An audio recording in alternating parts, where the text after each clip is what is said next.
Hello, Philadelphia! I'm Bruce Buffer. It's time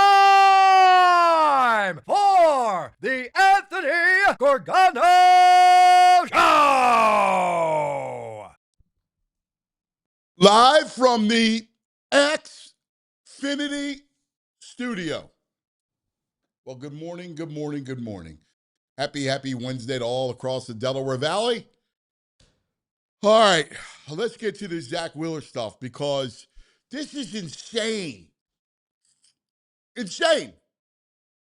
We've talked about, I've told you all along how I feel. I love ZACK WHEELER. Wheeler is my favorite. Reminds me of Halladay. This guy gets just no love, no luck, nothing. And now he can't pitch in the All-Star game because of this stupid rule. Because he's supposed to pitch on Sunday, he can't pitch Tuesday. So he was not named as he should have been to the All-Star team. And the Lizard, his teammate, gets invited. It's just criminal. It's criminal. The guy wants to be a part of it. What are we, crazy?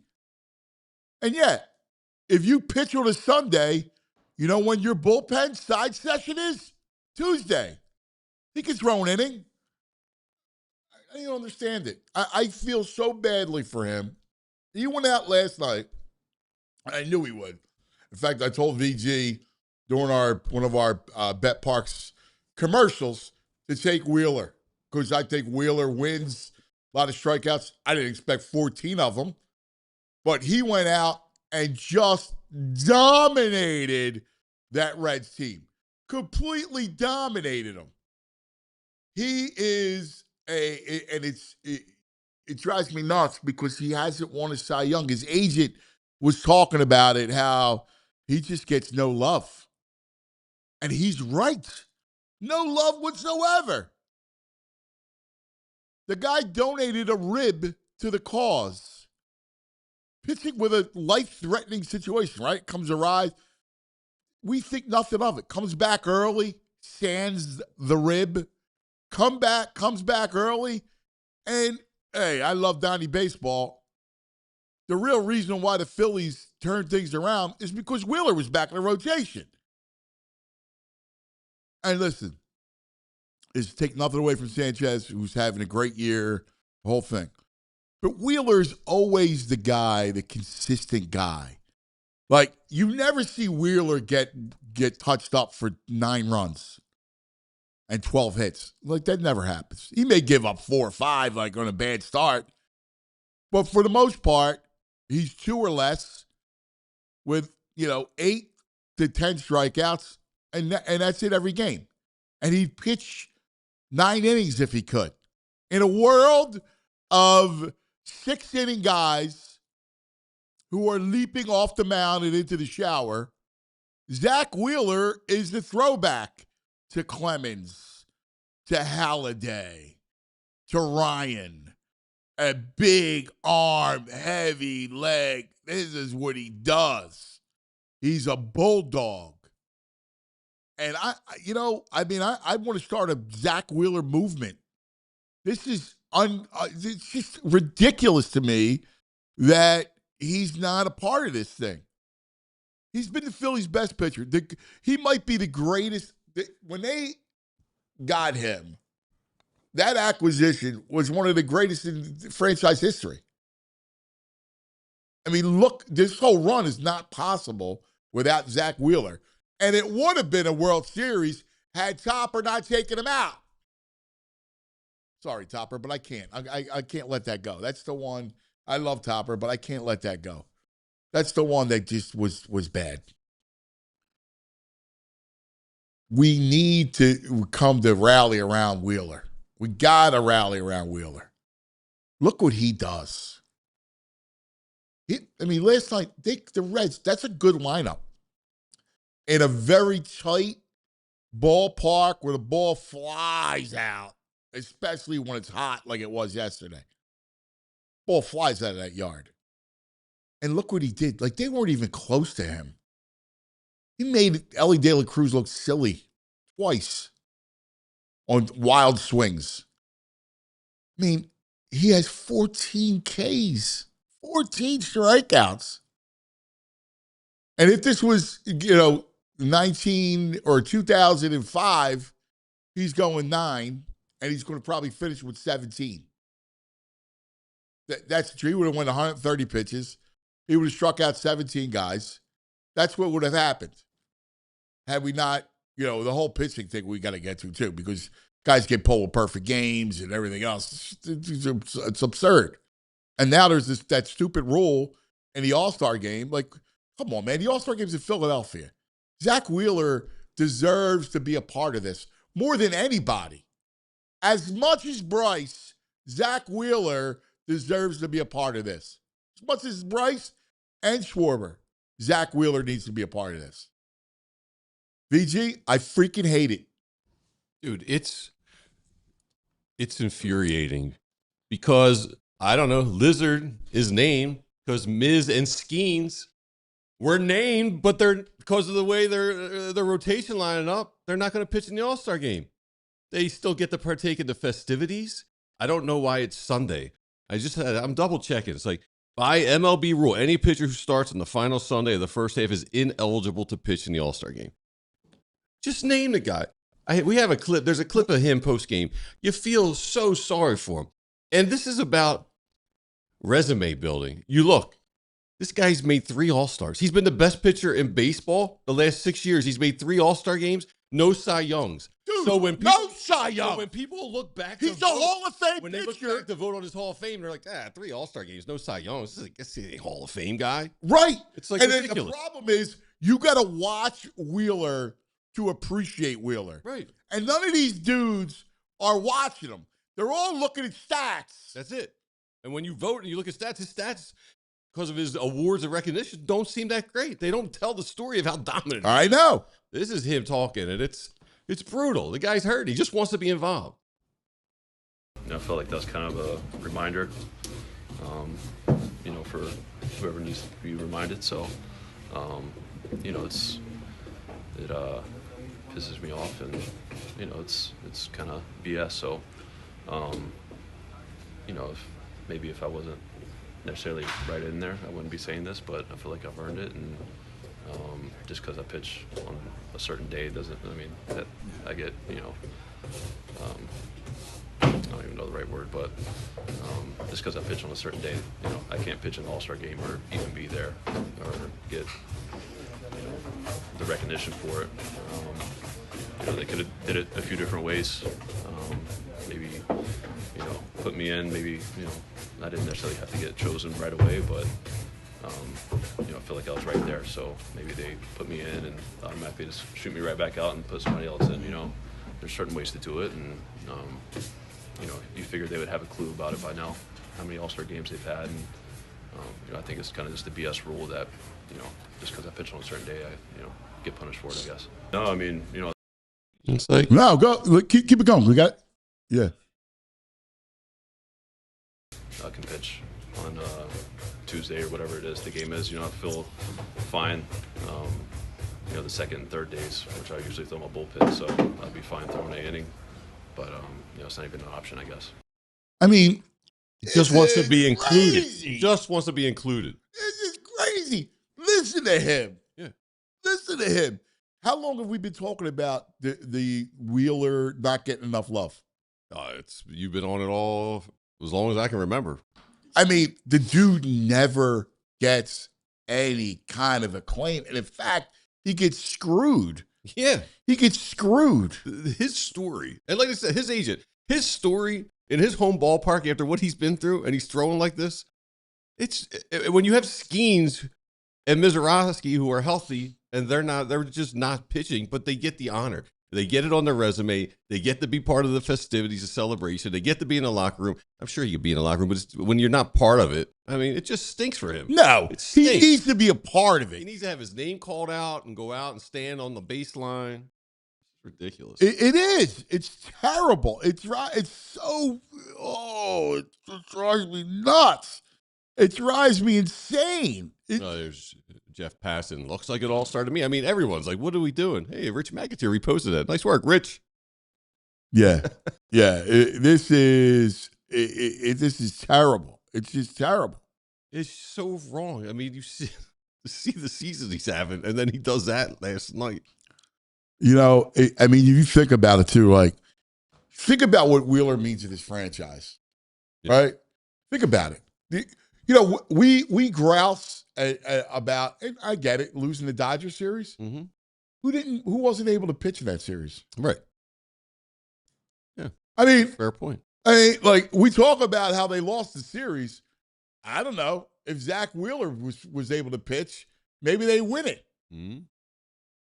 He always comes up big. Oh, right? Always even comes up when he big. has a bad game, it's not a 10-run game. Well, that's the 8-run point. game. Like, you know, listen, and again, I'm not trying to pit Sanchez or Lizardo against Wheeler because I love our guys. I love them. But he doesn't blow up. It's the difference between we used to argue all the time when I back on during the 08 run about Halladay versus Lee. Because I was a huge Halladay fan, right? And for some reason, people love Cliff Lee more than Doc. And it used to drive me nuts. Like, I'm weird this way, right? Like there's a sense of, I have this sense of sports justice. Mm-hmm. And it was like, why are we're gaga over Lee, but not over Doc? Like, Lee's great, but Lee would have these games where he just blow up, give up 9, and like the Sanchez did the other night. Yeah. And Halladay never did that. No. Wheeler never gets blown up. Never. Lizard will get blown up. Sanchez will get blown up. Skeens will get blown up. Right? Like, those guys get blown up. Strider's gotten blown up. Miz, right? Whatever. Yeah. Wheeler never gets blown up. No. Even he knows how, when he doesn't have his stuff, he still knows how to pitch in a way that minimizes the damage that's going to be done. And you never, like, here's my heart goes out to him too, is he never says boo. During the course of his career, have you seen a more unassuming athlete in Philadelphia for his level of greatness? No. You're right. I mean, let's do the baseball. Let's do the exercise. All right? Indulge me for a minute. Yeah. While we do this exercise. The greatest Philadelphia athletes, and this is by their craft, how good they are in this century. All right? Mm-hmm. So let's go and think about individual performance, how great they are. Yeah. Just look at the Phillies. Who do you have? And they could have been here for 2 years or 10 years. I don't really care. Yeah, well, you got the 3. Jimmy, Chase. Right, but if you say how great Wheeler has been a top 5 pitcher in baseball. Yeah. Big Piece had those 3 or 4 years where he was the best power hitter in baseball, I think. Right, but if you're going to say how great they are. Yeah. It's not the same. Wheeler's done it longer, and it's been a top 5 guy. Mm-hmm. I mean, I could arguably say AI Wheeler's better than any other Philly in the last 20 years since the 2000s. Yeah, he's probably the best Philly. I mean, again, Piece was close, like you said. Jimmy was an engine. Yeah, right. Halladay was great, here for a couple like years. Cole's not close to him. Mm-mm. Right. Chase has been great, but he was never a top 5 player. No. Right? Like all that stuff. Like, you could argue that Wheeler is the best Philly. Yep. All right. Yeah, I don't think there's argument against it. And then, I don't know. Like, you've had your Iversons and, for a 5-minute period, and B was ridiculous. Yeah. Right. Yeah, obviously the Eagles, you have, it's so hard with football comparing with sports, but, the point is, he is a top 3 athlete in this century. Yeah. Right? Yes. Top 3 athlete in this century. Yeah. And if you say that. In Philadelphia. Yeah. If you say that, how many times do we even know about him? Do we talk about him? I don't know anything about him. Right? Like, there's never been the grand Wheeler piece. Mm-mm. Where's from, the family, what makes him tick, all that stuff. Yeah, the only thing his wife does some TikTok. He pops his head in every now and then, but he's still like, even in that nondescript, he doesn't really say much. He just sticks his head in. No, but if you think about it, all the polarizing, and I think back to the 25 years in sports talk, right? And 25 years in sports talk in this town, we have had the Iversons. For some reason, people didn't like the people who were critics of AI, which I never understood. I mean, there was one dude leading the charge. but I mean, there was a lot of the whole, like, listen, he had his warts, but he was just a ridiculous player, right? You had the Donovan, Andy Reid, you've had the Jalen's, and all, you've had your polarizing stories. Bryce, for some reason, is polarizing. Yeah. Right? Mm-hmm. You haven't had Wheeler. There's nothing. You can't get more nondescript than Zack Wheeler. No. And it's unbelievable that we live in this age, in this town. Right. And he is. Even in that clip you watch, he's complaining, but he's not. It's a very, like, mild level complaint. Like, it doesn't even stand out like, oh, man, I don't know. Everything about him is just very even keel and quiet. And he just goes about his business. And even when, that's probably as upset as he's been in a long time. I don't. That's as frustrated as he's been in a long time, probably since he had to get a rib removed. And he's very, I don't know, it's almost nondescript. I mean, we don't know anything about the procedures. Like, we didn't hear about, we heard about a little bit about what it was, but yeah. We no didn't hear belly aching about anything. Detail about the whole thing, and I donated the rib. Yeah, and it's like, it's this one up here. Right. Like, I don't know. That seems more impactful to me. You're right. Giant rib up there. Take a bone saw and cut it out. And you're one of the best pitchers in baseball. Again, 6 months later. And like, I understand that MLB has a pitching problem. Yeah. Like, we have a huge pitching problem. And it starts from down low, right? It starts from, like, I talk about it all the time. It starts with youth baseball. We got a huge pitching problem. I mean, the other night you saw what happened where they took the kid out who was pitching a perfect game. Yes. Yes. I mean, I know. There's got to be something. I don't know how you obviously, as baseball fans, you're like, if the kid says he's fine, let him pitch. And then the doctors and training staff are like, nope, we've got him max it because he just came off an injury. We got him max at 80 pitches. This is it. Yeah. Here's the problem. Save the guy from it's himself. Such a subjective thing. Yeah. Like, do I agree that, every arm has so many bullets in it? Makes sense, right? Makes sense. I guess.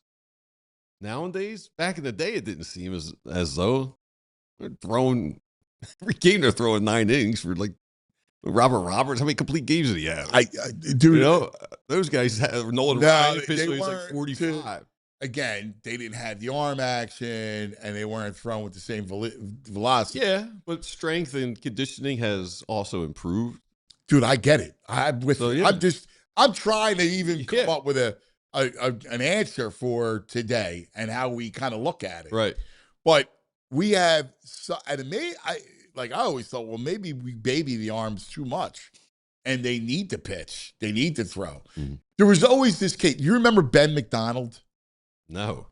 You don't remember Ben McDonald? No. Ben McDonald was a pitcher at LSU. He went to the Orioles. He was like one of the first great college pitchers. And he went to LSU. And they threw him out. Okay. Like, they just pitched him every other day. Like, he threw like an inordinate amount of pitches. Is this in 1 year or throughout? Throughout his tenure at LSU. Right. It was a couple years.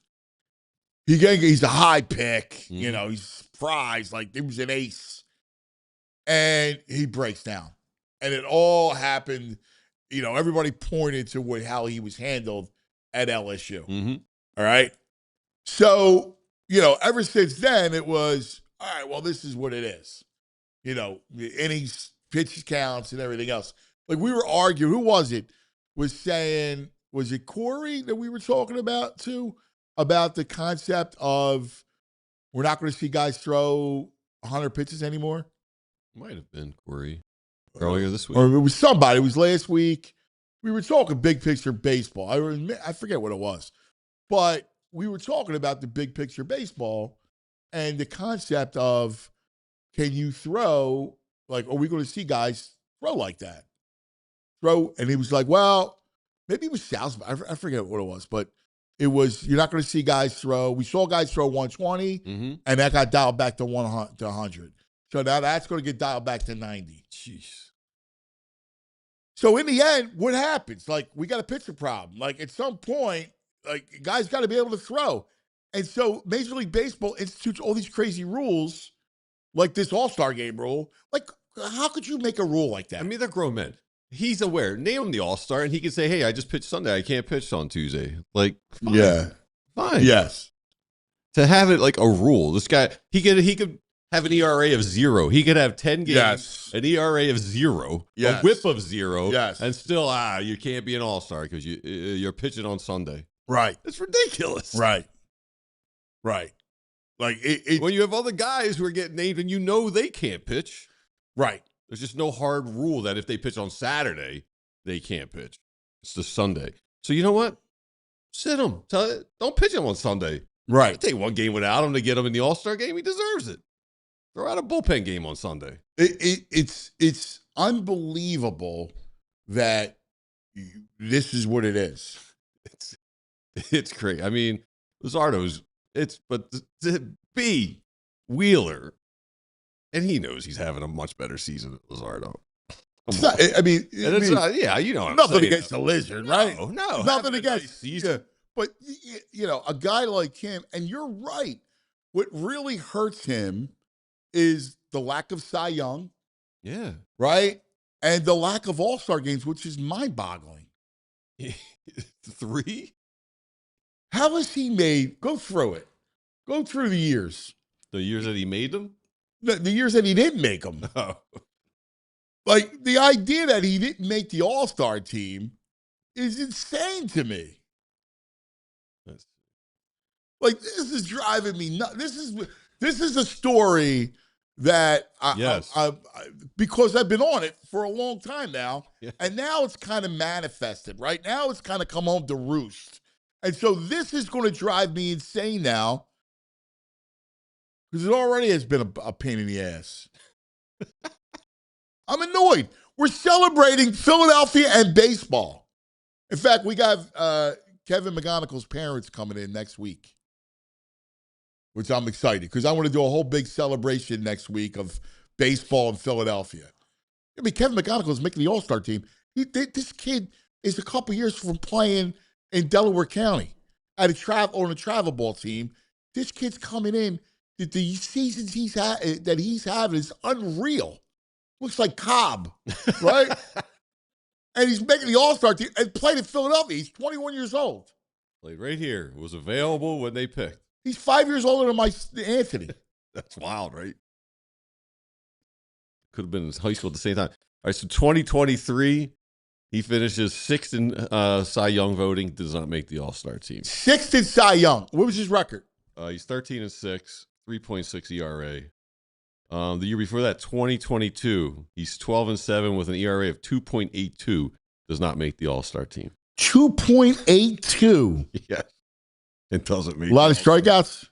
163. The year before that, when he made 6th in Cy Young, he had 212 strikeouts. Did not make the All-Star. He had 212 strikeouts. Didn't make the All-Star. You got to be kidding me. 2020, he's got a 2.92 ERA. That's COVID, right? Yeah. No All-Star. But that's not. Did they have an All-Star game in COVID year? I guess they did, right? Yeah, he finished 12th in Cy Young on that one. So with the Phillies, he's been 7 times. He's made the All-Star 3. 3 of the 6. That's insane. And are we crazy? Every talking head, you watch the MLB Network, when they break him down, they all say he's the best pitcher in baseball over the last 6-7 years. Yeah.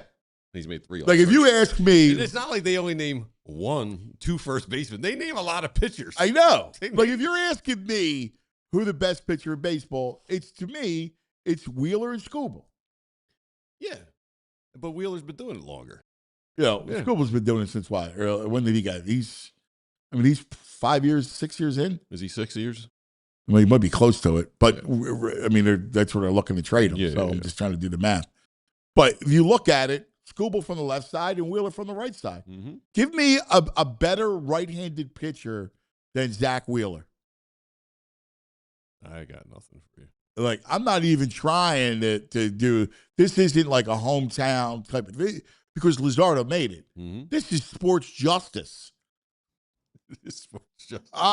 Taking it over that sports justice. I'm about sports justice. I mean, Riley O'Brien's making the All-Star. He got named as a pitcher. Braxton Ashcraft, pitcher. No Zack Wheeler.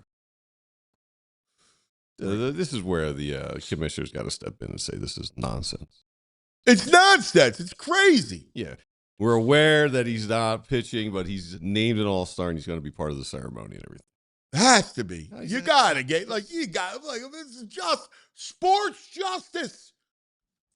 We need to tackle sports justice. The role of the media is to bring up injustices. Yes. And to shine a spotlight on the injustice. That's the role of the media.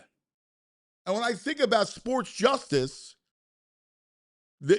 Zack Wheeler needs representation. All right, we'll get into it. Lots to do today. Mike Sealski will join Sharp's us. calling it law and order, sports justice. Yeah. Think about other items that we need. Other cases that we should bring up. But this, to me, maybe the chat can think of other cases, but maybe we should start trying cases of sports justice. Right? Like, we should start doing it. We'll get a panel. Like today, we got Bob Nightingale on. All right? We got the great Mike Sealski on. So we're going to try to get those guys. We'll talk about it. Yeah. Get the justice out. Justice for Zach. Baseball justice warriors. All right, lots to get to. Let's talk about some of our friends, shall we? Let's talk about the Bet Park Sportsbook online casino app. Yes. How about it? The quarterfinals are set. Thursday, France, Morocco. Friday, Spain, Belgium. Go Spain. Saturday, Norway, England. That's a great game. Saturday, Argentina, Switzerland. How about it? You can get some skin in the game on the Bet Park Sportsbook online casino app. They got the World Soccer Hub right in the app with odds boost, team, player props, you name it. New customers get up to $500 casino bonus back, plus 500 bonus spins on the new soccer-themed online slot game. Go, go, go, collect them. Bet on your favorite teams, players from around the world. Enjoy yourself. Make your downtime fun time. Terms and conditions at betparks.com. You got to be 21 in PA, New Jersey, Maryland, Michigan. Gambling problem, call 1-800-GAMBLER. Now let's talk about the Xfinity 5-year price guarantee. What if you can have reliable, intelligent Wi-Fi? What if you can keep it the same price for 5 whole years? That's the Xfinity 5-year price guarantee. Wi-Fi that makes everything in your home work together. Finds and fixes problems before you notice some super intelligent Wi-Fi with a 6 cents. Lets you stream the game even when the whole family's online. All your devices working in perfect harmony for 5 whole years. The best part, no annual contracts, no hidden fees. Xfinity's best equipment included. Take it from me, a lot changes in 5 years. Championships are won, records are broken, dreams grow bigger, but your Wi-Fi should stay reliable, and the price should stay put. That is the Xfinity 5-year price guarantee. Lock in your price, unlock the possibilities. Learn more, Xfinity.com. Xfinity, imagine that. Select plans only, restrictions apply. Justice for Zach. That's right. And I can't wait for the All-Star. I'm fired up. Baseball. Yeah. I mean, it's like all the greatest stars are here. It's going to be people releasing picture of the fields already. He's got the logo on it. So I was talking to Kevin's father last night, right? Yeah. They're doing this red carpet. Mm-hmm. So the parents are going to the red carpet. Oh, yeah. Yeah. He said, yeah, they're divorced. He goes, my ex-wife, she's getting her hair done. He's like, how bad? Originally, he was going to stop in, but on the way to the red carpet, they were going to stop in here. Yeah, man. Oh, right? Really? On the way, but his ex-wife's hair appointment wasn't till later in the day. He's like, I don't know. I'm trying to think. There's a video of them going out. I thought I had it saved. Of them when he was named to the All-Star team, like their reaction. I'll find it. We'll play it. I'll find it. Well, you know, it's funny, right? Like, this is what sports is great, right? Like how this is a working class family. Yes. Good people, right? Mm-hmm. They're us. They're Delaware County through and through. Yes. You know, I was talking about like my buddy Joe Ben, right? Mm-hmm. His son Sammy, who's my godson, played ball with Kevin. Does he say like, "Oh my God, he was so good"? So the fascinating thing about it, Sammy, you met Sammy. He's a big boy. Oh yeah. Sammy, in fact, Sammy's going to be our intern. Where's he at? I got to get him. Sammy was a really good ball player. Hit bombs, the whole thing. So they were on the same travel team. He said what happened was Kevin was good. Right. But it was during COVID. During COVID, he did nothing but hit. Oh, he made a big jump during the COVID. So during COVID, every day, all he did was hit. And his pitch, because Kevin's not a big kid. Kevin is like, I think 5'10", 5'9", 5'10". And his bat speed became unreal.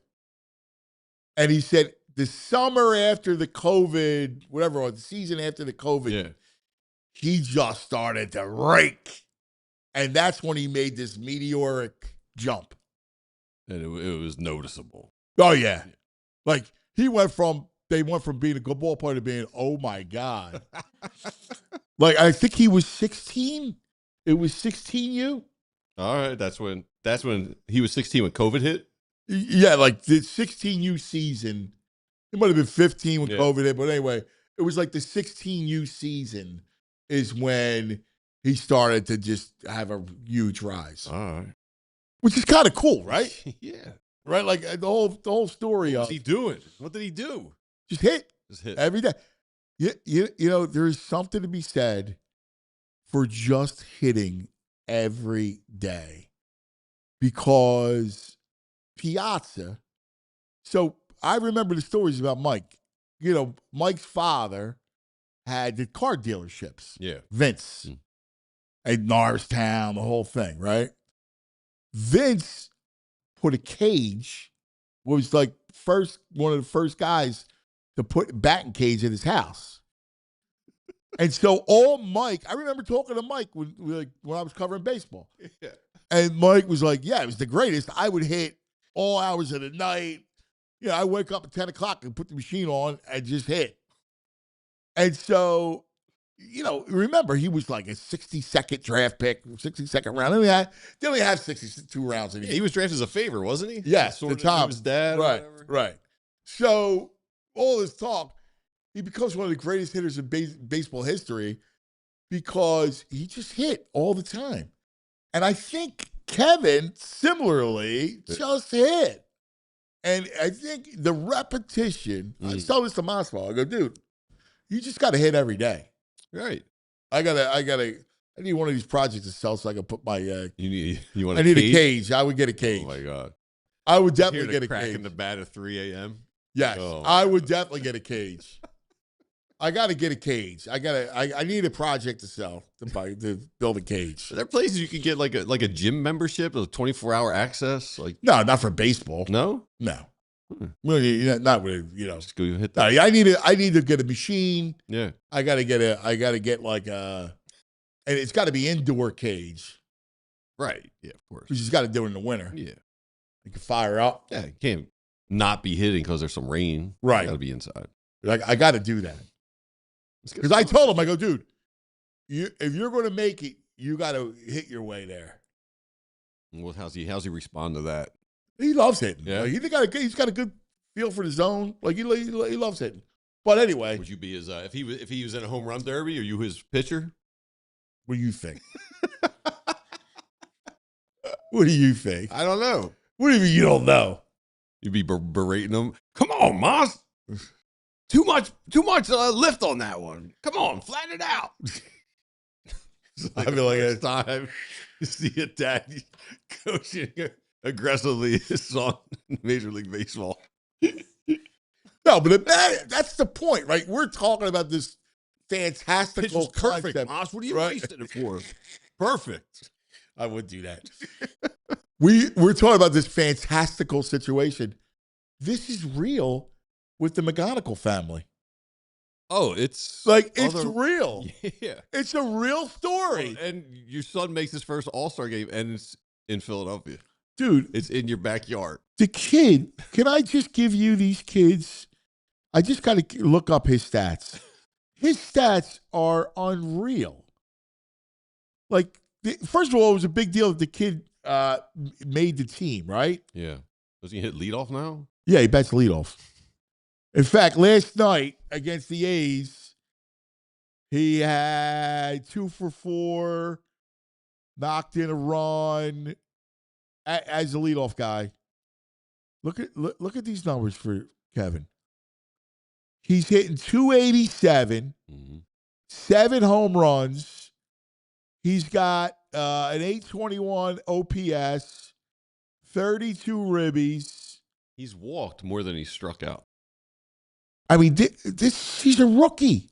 On base is almost 400, 398. 58 walks, 53 strikeouts, 11 steals, has not been caught stealing, 423 slugging, 821 OPS. I mean, are you kidding me? This is a kid's 21 years old. He's 5'9". Right, 5'9". That's what he's listed at. Yeah. Which means he's probably 5'8". Right? Yes. He's not going to be 22 until August 18th. And he's the leadoff for the Tigers. Meteoric rise. And it's ridiculous he was in their backyard. Right? Yeah. Well, that's why I love these baseball stories. Skaversky did a little piece with his mom about the All-Star game. I think we got to queue up her reaction. I was sobbing, and he's like, "Mom, what are you doing?" I said, "They're happy tears again." And I told him, I think back to when you were a little boy. Him and Cole Hamels, he was about 11 years old. It's in my entire family, all my siblings. And I got my mom and my brother Chris up in heaven, and they'll be there too. We're all going.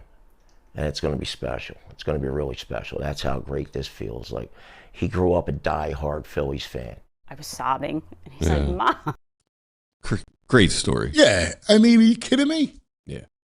I mean, it's unbelievable. I mean, you have that kind of story. So the parents are going to come in, and we're going to hang out with them. Awesome. All right? Yeah. Yeah, and Kev will join us at some point, too, because I was texting with him. So he's gonna join us, too. So I'm excited about that. I really am. All right. Real quick. Is it Friday yet? That is my title. Hump day, dude. Hump day. No, it's not Friday yet? No. Why do I want Friday? Because it's a football Friday? No. Oh. Why do I want Friday? I don't know. Let me see. Because Spain is going to beat Belgium on Friday? No. Oh. Because there's a hockey thing going on. Yes. You're waiting to find out. Anaheim has 2 more days, brother. 2 more days. We're going to find out about Leo. Well, I saw there's reports now that they may match, but maybe Leo doesn't want to play there anymore now after this. I think Leo wants to come here. Yes. I think Leo is all about Philadelphia. Forget about DiCaprio. We got our own Leo. How cool. I think there's something going to be. I think something gets worked out. You think like a trade? Yeah. Ooh. I think something gets worked out where they get there's some kind of deal. Why? All right. I trust what you're saying. I'm thinking. Yeah. You think it's like a tippet? I don't know. I mean, I listen. They have a glut of right wingers, so This is Elliot Friedman, who's like the chefty. yeah. I guess he was on a podcast and talking about Pat Verbeek. He believes Pat Verbeek has lost control of the organization structure and says the Ducks, quote, might never be the same after this. Wow, Danny mishandling. Danny just wrecked He them. just blew up the Ducks. Danny Briere just wrecked the Ducks. He was like this. Quack, quack. He wrecked the Ducks. Yeah, their whole And everybody talks about Verbeek as like the stingiest dude. The guy, like he's God of GMs. Pat Verbeek killed his Ducks. Charlie says how cheap he is with the players' contracts, and now he's going to have the highest paid player in hockey on his team. He's overpaid. Right. Like it's so, you want to talk about like the ultimate irony right there. Yeah. Like That's sports justice from Cutter Gauthier. Yeah, it is. Sports justice. After Gauthier Yes. didn't want to play here Mm-hmm. and paddled his way to Anaheim. Yeah, we got Drysdale. He's fine. Right. Well, Yeah. you know, not really. Yeah. But here's the thing. He paddled his way to Anaheim, and look what happened. Look what happened. Repercussions. Right? Yeah, Briere bomb all over it. I mean, that's a big deal. Because they're not going to be able to pay him. I don't think they can pay him what he wants to get paid, Cutter, what he expects to get paid. No. No, they can't afford that. No. I don't know how they're going to. He's going to figure. Again, they got the defenseman too. Seneca's good too. Yeah. Like they got a lot of young players that they're going to have to pay. I don't know how they do this, but it was a genius idea. This whole construct was genius. Like they didn't just do, hey, we're going to give you an offer sheet of 13. No. So you Right? know there's no, they give him off share of 13, he's not going to sign it. Right. But when you're like, yo, we're going to make you the highest paid player. Right. Everyone's going to sign that. Right. That's the old offer you can't refuse. And I'm sure in his mind is, I'm sure the kid goes, oh man, fill it up. First of all, what would you rather play? In Anaheim? No, yeah. Right? Anaheim stinks. I don't even know what Anaheim is really. Anaheim, Is it a big suburb of Los Angeles? Yes. Yeah, it's like a Cherry Hill.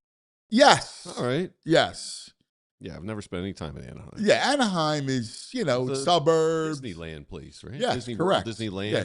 The Angels are there. Yeah. Right? It's a junk sports city. It's basically the livable LA is Anaheim. All right. Because you can't really live in LA. Sure. I mean, Right. sure, like 6 million people do. But you get my point. Like you're not really living, you're not doing the family suburb tree-lined street in LA. Okay. Right? Like you have your neighborhoods, your Yeah. Hollywood Hills and all Right. the other stuff, right? But if you look at the valley and all, but if you're looking at the idyllic, American sidewalks, tree-lined streets, that's Anaheim. All right. Have you been there? Yes. Yeah. Many times. So you have Jay Tidwell says Anaheim is Wilmington. No offense to Wilmington. so you have Cutter, if you take Leo and Leo goes, I could be in Anaheim. Right. They really care about the whole thing's named after a freaking hockey movie. Right. I mean, let's get, you got a franchise. You want to talk about a joke franchise. The franchise can never win when you're named after a Disney movie. They have one, didn't they? I know. You get my point. It's a curse, right? Yeah. Like, it's just, like, it's not real. It's fantasy, Yeah, it's Disney. right? Yeah. So, or you could come to Philadelphia, one of the great storied franchises. That hasn't won in 50 years. I mean, I gotta be real. You look at it, like they haven't won in 53 years or whatever. However, No, we talked about the Knicks having not won forever. yeah. The Knicks, up until this year, Mm-hmm. won in 73. The Flyers won in 74. Yeah, we're right there. We're We're due. it was the following year. You want to play for Joel Quenneville? No. You want to play Yeah, for Top. Yeah, you play for Tockett. Top. Yeah. Come on, let's go. Keith Jones. How do you say no to those guys? I get excited. Like if you think about, I don't want to trade. I just if want, you think about what's on the precipice, like I sometimes I can't control myself, right? Like I got to look ahead. So we'll have this incredibly fascinating Eagle season that kicks off July 29th, right? Like that's training camp. We're all in with a fascinating Eagle season. New offense, right? Mhm. And you see Jalen doing all the right things, hanging with his wideouts, embracing the new offense. Mannion going to be at the hip, tight.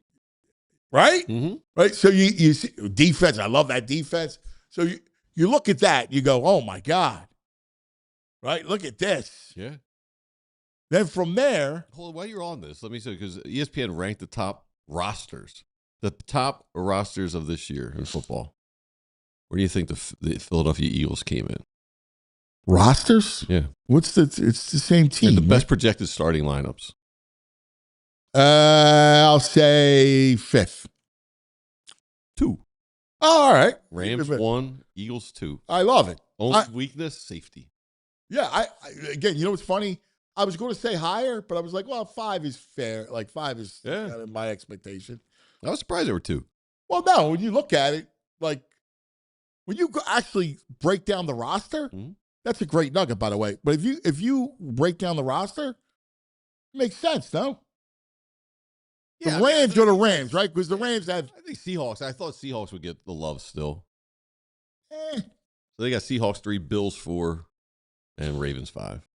Ravens 5. There's a lot of Ravens I love don't out there. get the Ravens. A lot of Ravens love out there. Their offense. It's always the same. I thought Lamar played poorly last year. Flowers is not a good receiver, but yeah, they he's don't have not anyone in else, Jigba. really. They got nobody else. Right? He's not in Jigba. No. He's not that guy. Mm-mm. And even, God bless Derrick Henry. Is he going to have another year like he did last year? Probably. He Keeps going. At what point does he taper off? I don't know. I don't think he ever does. Because I remember last year or the year before, where he got off to a slow start. And the slow start,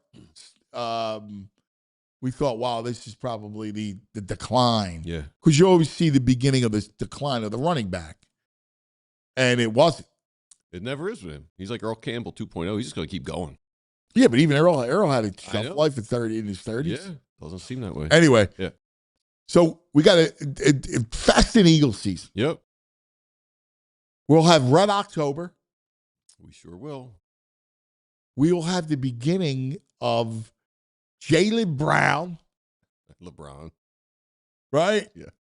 And this new Sixer thing Legs said it. Like, they're a title contender. Well, yeah. I mean, when Legs was like, they just added the best player on their team. Like, all right, they did just add. It's not like they added a player.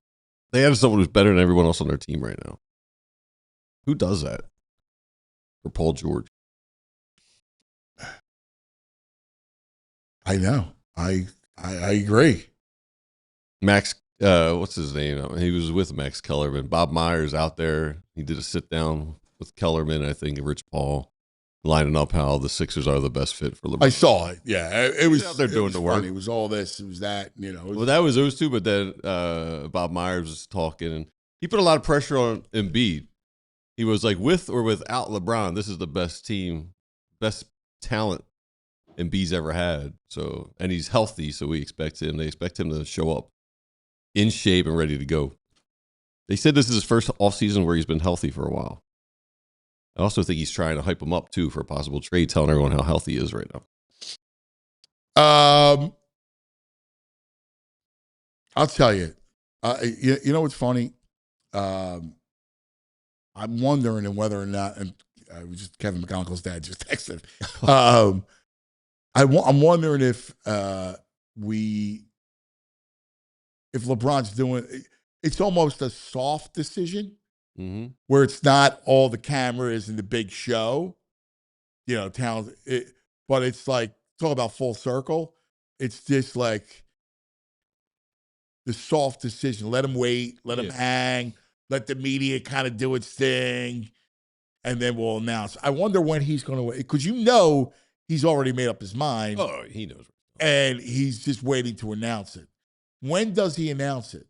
I don't know. They're saying that, like, there were a couple dominoes had to drop. I don't know. The Cavaliers just they just re-upped what's his name? Their guard. And they gave him a super max. Yeah, Mitchell. Yeah. So I don't know. Maybe they had to get that done first. I don't know. Nobody's waiting. Well, I don't think he needs. I don't. The housekeeping's the house. He waits for like that break in sports the day before the All-Star game. I was thinking the same thing. No action going on. I was thinking maybe it's the day after the All-Star game. Sure. That Wednesday, Thursday, because first of all, nobody talks about what happened in the All-Star game. There's nothing. Right? Like Monday, you got the All-Star game. It's the home run derby. There's a lot of noise. So does he could announce it on that Wednesday when sports goes silent. Yeah, that would be the day. I think you're right.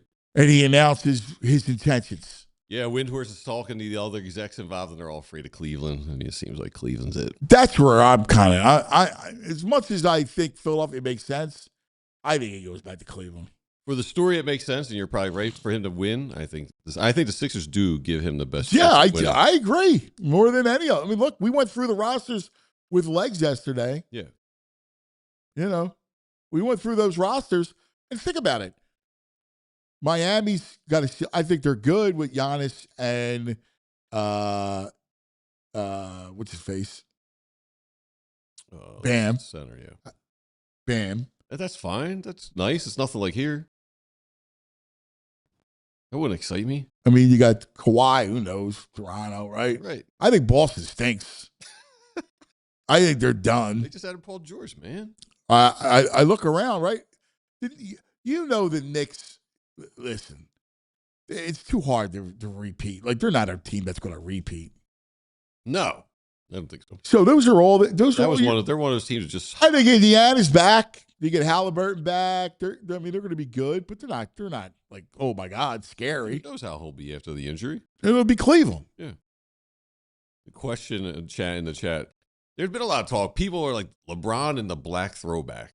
Everybody wants to see LeBron in these black throwbacks. I've been seeing them photoshopped into them on social media and stuff. The Iverson black throwbacks would be awesome with LeBron in it. Yeah, isn't that nuts?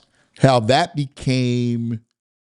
I don't love it personally, but we were raised on the Stars, yeah. the red, white, and blue Sixers. Yeah, but the generation below us love it. Yeah, Jamie, that group, they love it. Yeah, Pat. That was all Pat's. That was Pat Croce. Yeah. He thought that whole thing up. They go, let's go black and let's go, because of the pirate thing. And let's go, like, counterculture and, the whole nine. And people loved it. Yeah, I glanced. Because he was right, though. You know what's funny? You know what Pat said to me one time? When he took over the team, he went to practice. And was it Rex Walters? Did they have Rex Walters? There was a guy from Brooklyn, and he goes to practice, and practice was at PCOM. Yeah, I remember that out on State Line Avenue. And he goes, I'm watching practice, and I see one of our guys, I think it was Rex Walters, wearing a Nets T-shirt, like a practice T-shirt. What? And he goes, it bugged me. Yeah. Why are we wearing another team's practice T-shirt? Like, I get we're just practicing, but we got to be all about, and there was no pride in our jersey and no pride in our gear. He goes, so one of the first things I wanted to do was change how we felt. And that's how the black jerseys were born. Dude, what is up with Rex Walters wearing another team's shirt while you're practicing? Yeah, but it shows you something, though, right? Yeah. Thank God he was a bozo like that. But gave Pat the impetus to change it up. But it was great with all that stuff. But it was smart. It was like, hey, we need to change the color scheme. Like, we need to change our mentality. Because all it was is you're changing your mentality. Pat was great with that. It felt almost Buddy Ryan-ish, where he came in and he made us proud to be Sixers fans again. He made it fun. Yeah, he was a great owner. or managing partner or whatever. Yeah. President. Yeah, he really was. All right, let's do this. I just glanced down here and I see Big Fartsy. It just says Mannion's a bum. Like, No, I Fartsy. don't even know what that's in reference to, and I missed a check. Mannion's a bum. Now, here's the thing, Fartsy. Mannion can't be a bum. All right, he can't be. Mannion has to be the man. He's got to be the Mannion. Otherwise, if he's a bum, the whole thing crumbles. I don't even see any discussion of Mannion before that comment. Just hopping in. Fartsy's out of his mind. Mannion's a bum. No, man. No, man.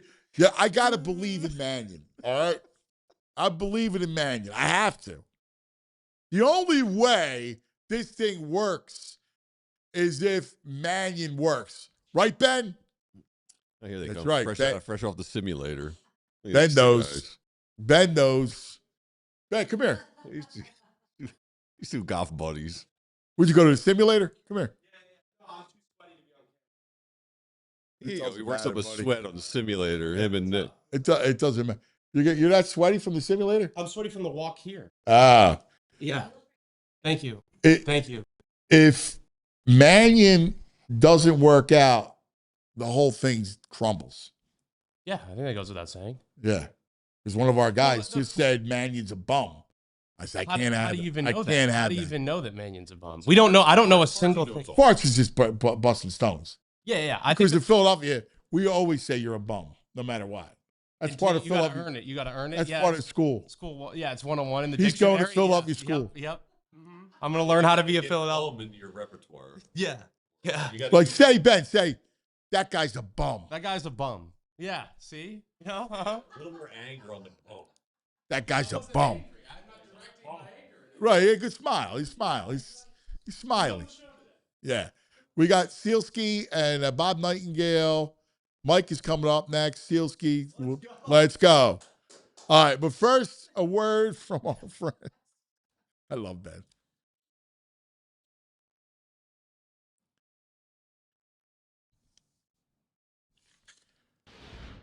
Is it me, or does summer always make you want to switch things up around the house? Maybe finally replace that old couch you've been talking about, or give the bedroom a little refresh? Well, Ashley's summer savings event is the perfect excuse to do it. Right now, you'll find stylish furniture starting at just $399. And for a limited time, you can pay no interest in 5 full years, 0 interest. So whether you're updating one room or the whole house, now's the time to make it happen. Upgrade your space, enjoy those summer vibes, and shop Ashley's summer savings event in store or at ashley.com. For the past 30 years, Golden Nugget Jewelers has operated out of the very same location in the heart of Philadelphia. Customers from across Pennsylvania, New Jersey, even Baltimore, New York City have come to Golden Nugget Jewelers to find that perfect engagement ring, wedding band, or gift. Their staff is highly trained and dedicated to providing a personalized experience. I've gone there a couple of times. I had to replace the diamond in a ring. I had to get a necklace. They're not pushy. The staff is super informative. It's just a great shopping experience. They have a vast selection of engagement rings and wedding bands, along with high-end watches, fashion jewelry, sparkling diamond necklaces, bracelets, earrings, and everything else you could think of. You receive a final cleaning and written appraisal with every engagement ring purchase. And Golden Nugget Jewelers, they're family owned. They've been operating since 1987, right there on Chestnut Street at 8th in downtown Philadelphia. You deserve an expert, and you deserve the best price.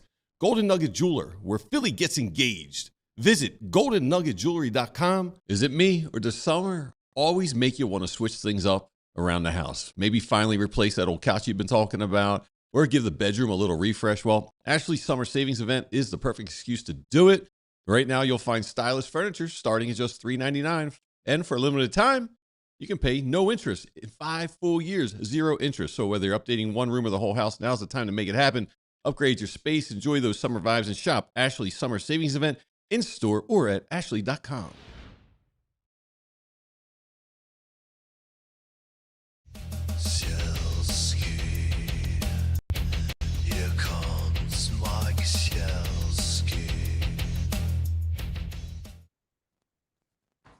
Good morning, Michael. Aunt VG, how are we? How was your cruise? It was pretty famous cruise, I hear. It was fine. We took a couple of decent excursions. We went kayaking and we went snorkeling, and we saw some people. Am I allowed to talk about it or no? I mean, there's video of that person circulating on social media. Yeah, all right, so I can say it. So, On a all right, cruise if that's ship. the case, then yeah, I didn't know if that was out yet. So yeah, literally the first day we get on this cruise, to kind of set the stage. My wife and our two sons and I took a cruise to the Bahamas with my wife's extended family. It was kind of a mini family reunion. So we all convened in Bayonne, which is where the ship went out of. And so Kate and I and the boys drive up there. We get on the ship. We're standing out at, one of the ends of the ship as it leaves port. And who is 15 to 20 feet away from me with her husband and their 3 kids, but Diana Rossini. Yeah, I was nuts. I saw the social media video. I'm like, then we found out that it was your cruise. That's wild. Yeah. So I saw her there. I saw her later. Every night you have dinner. Some people on the ship would have dinner in this gigantic dining room, and her table wasn't too far from where, our family table was. And at one point, Diana and I had met very, very briefly once or twice. And, I walked past her and just said, "Hey, hope you're hanging in there." Yeah. And she said, "Thanks, I appreciate it." And that was it. Maybe I saw her once more on the ship, but it was interesting to because, I don't know if anybody, either of you guys or anybody else, this was the first time I'd ever taken a cruise, and there's no internet access or anything until you get to where you're going. And then it's just for a couple of days, and then you lose internet access again. So to be kind of in this cocoon while everybody is talking and gossiping and debating about Diana and her career, it was very strange. Yeah, that had to be surreal. I've never been on a cruise. It's kind of not what I like. I like to go hang with locals and, walk the streets. But I don't know. I mean, was it fun? Did you have a good time?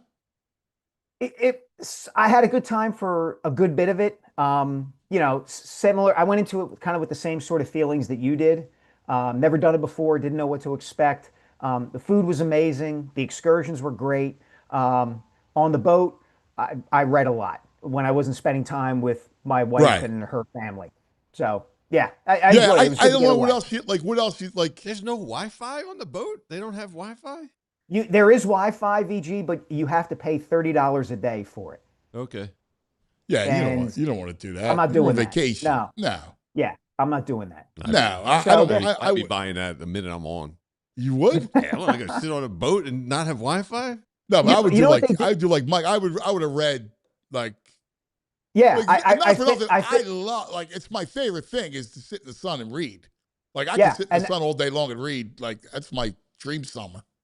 Yeah, and that's what I did. And the one really good part was on one of the decks of the ship, they had kind of this small venue, it was almost like an arena where they would hold diving shows and maybe kind of a concert or something like that.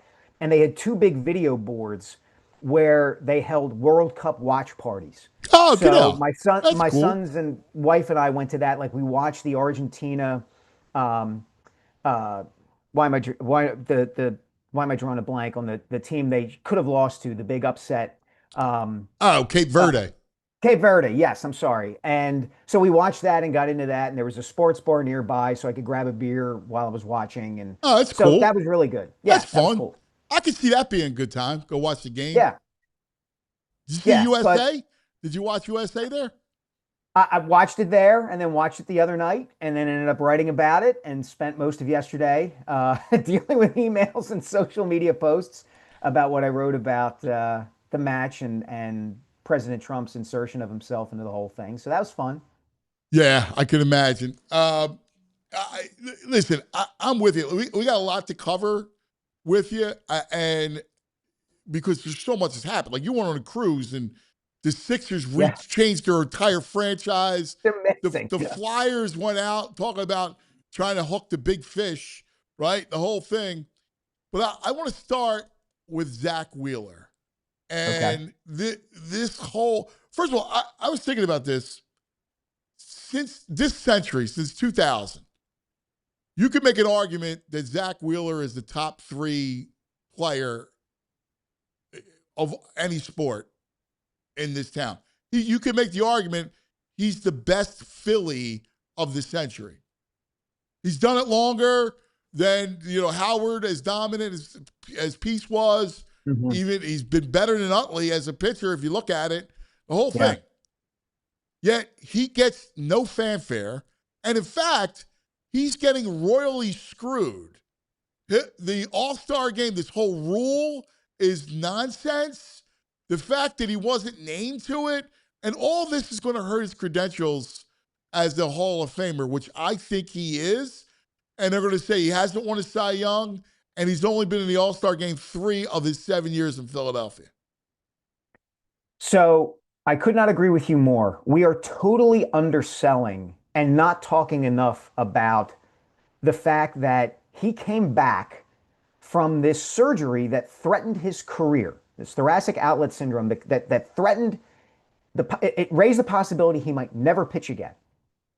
And this season, he has been better than he has ever been for the Phillies. And he was already all the things that you said, a top 3 Philly of this century, maybe the best free agent acquisition certainly in Phillies history, maybe of all time.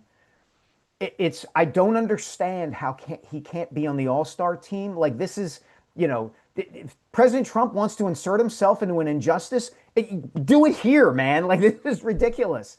And then the last thing I'd add, and I was thinking about this watching him pitch against the Reds last night. This is going to sound weird. He only throws about 95 miles an hour, which I know how weird that sounds, but in today's day and age, he's quite literally throwing 9 miles an hour slower than Jacob Misiorowski, who's the guy who everyone is fixated on, and rightfully so. Misiorowski is amazing, amazing. But it shows how much of a pitcher Zack Wheeler is, that he is not the number 1 blowing you away guy in Major League Baseball. He freaking pitches. And then the last thing I'd say is, you're 100% right. I think some of who he is, personality-wise, and in a way, the way he looks, I know this sounds weird, but he's a bald dude with a gray beard. That's part of this too, is that he just doesn't look like a superstar athlete. And every time I've interacted with him once or twice, but every time he speaks to the media or talks about himself, it's, generally straightforward and easy to deal with, and tells you what he thinks and doesn't make a scene or anything like that. It's remarkable, and he doesn't get the shine that he deserves. No, I mean, he's every bit of Roy Halladay. When I think about, I'm a huge Roy Halladay fan, right? And I just love the way that dude went out, Bulldog. He's the same guy. Doc threw 96, right? Doc, and that's what Wheeler does, right? Doc threw a heavy ball. So you could not get lift off those pitches. They were just heavier. The way they dove down, late action movement. And that's Wheeler. They're very similar, right? Bulldog, he's not for nothing. He was upset, but I would have been livid if I got pulled from the World Series I got pulled, he got pulled, right? Yes. I mean, there have been times when, the other day, he got upset about Mattingly for taking him out. You can't get him to win there? Come on, man. There's certain things that, and he just goes back and he's so quiet that there's never the grease that gives you the big noise. Yeah, you're 100% right. And nobody should take for granted, as we kind of started this conversation with, the way he's pitching this season. I mean, his ERA is a full half run lower this season than it was last season. His whip is much lower this season than it was last season. And they came into this offseason not knowing really when he might come back and pitch. And here he is, and he's better than he's ever been at age 36. It's remarkable. It really is remarkable. And I mean, I feel the same way you probably do. Like, I watch him last night, and I'm surprised and even like a little disheartened every time an opposing hitter makes solid contact against him. It's like, oh, like that's not supposed to happen. Like, what's going on? Is something wrong with Zack Wheeler that a guy lined out to left field? Like, whoa, what's going on? Yeah, 14 strikeouts last night in a park where, let's face it, if you just make decent contact, it's going to leave. Right? With that weather and in that yard, like, I mean, 14 strikeouts. No walks. No, like he never walks guys. And he never. I brought this up to VG earlier. He never gets blown up. Like if you looked at, and this also reminds me of Halladay. Halladay Lee is a lot like Wheeler Sanchez, right? Mm-hmm. Lee, man, could be unbelievable. Like just look from the left side, effort, right? People loved him. Every once in a while, he gets too much of the plate, and he get blown up. Like, he give you an up 8 or 9. Right. And that's really like Sanchez, right? Like, he'll go through stretches, and we see it, where you can't touch him scoreless, and then he'll get blown up a couple times.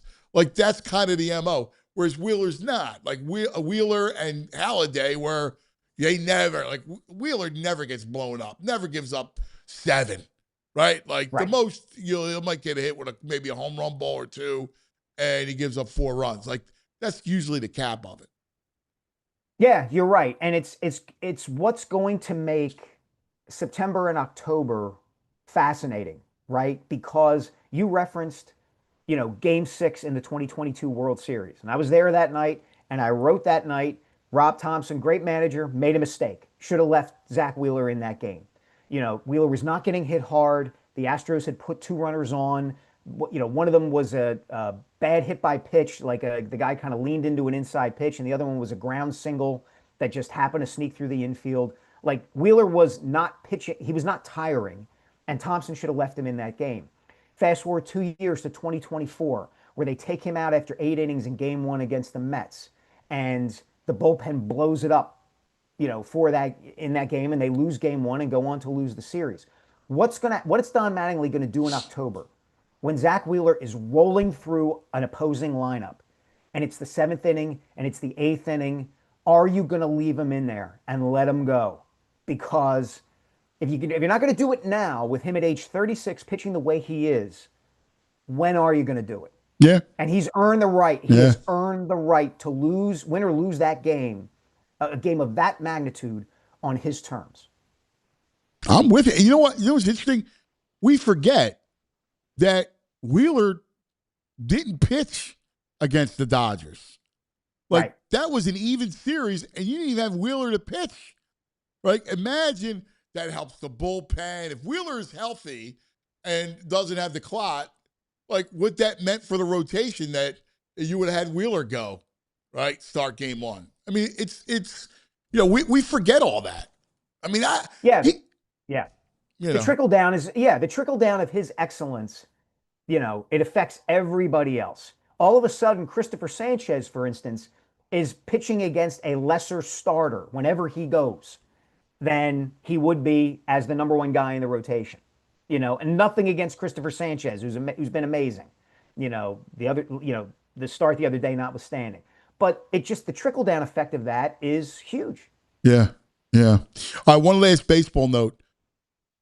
Maybe it's the kid in me, because I've always loved to channel my inner 12-year-old, because it allows me to appreciate sports and not become jaded as you get older. And when you've seen a lot, sometimes that could jade you, right?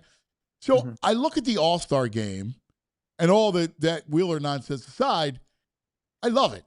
I'll never forget going into the clubhouse in 94, and I think it was in Texas, at Great American Ballpark. And I go in, and I'm looking, and I see Ken Griffey Jr., and I see Tony Gwynn, and McGuire, and Sosa, and all these, and I'm going, wow, man. That's awesome. Like that, these are bonds. Like this is the best that baseball has. Like to me, there's still something special about an All-Star game, and it's in Philadelphia. And the All-Star pregame, I don't know if you were home, but they did a whole preview show of the All-Star game, the selection show on Fox. You know, with Independence Mall, right? So you Right. see it in the background, and you know, it was the same set they'd used for the soccer earlier in the day. And it was just awesome. I'm like, I love the fact that Philadelphia has this game. I think it'll be fun. It doesn't hold the same cachet for me that it used to. I loved it as a kid as well. But I think part of that was because I got to see players who I only knew through their baseball cards.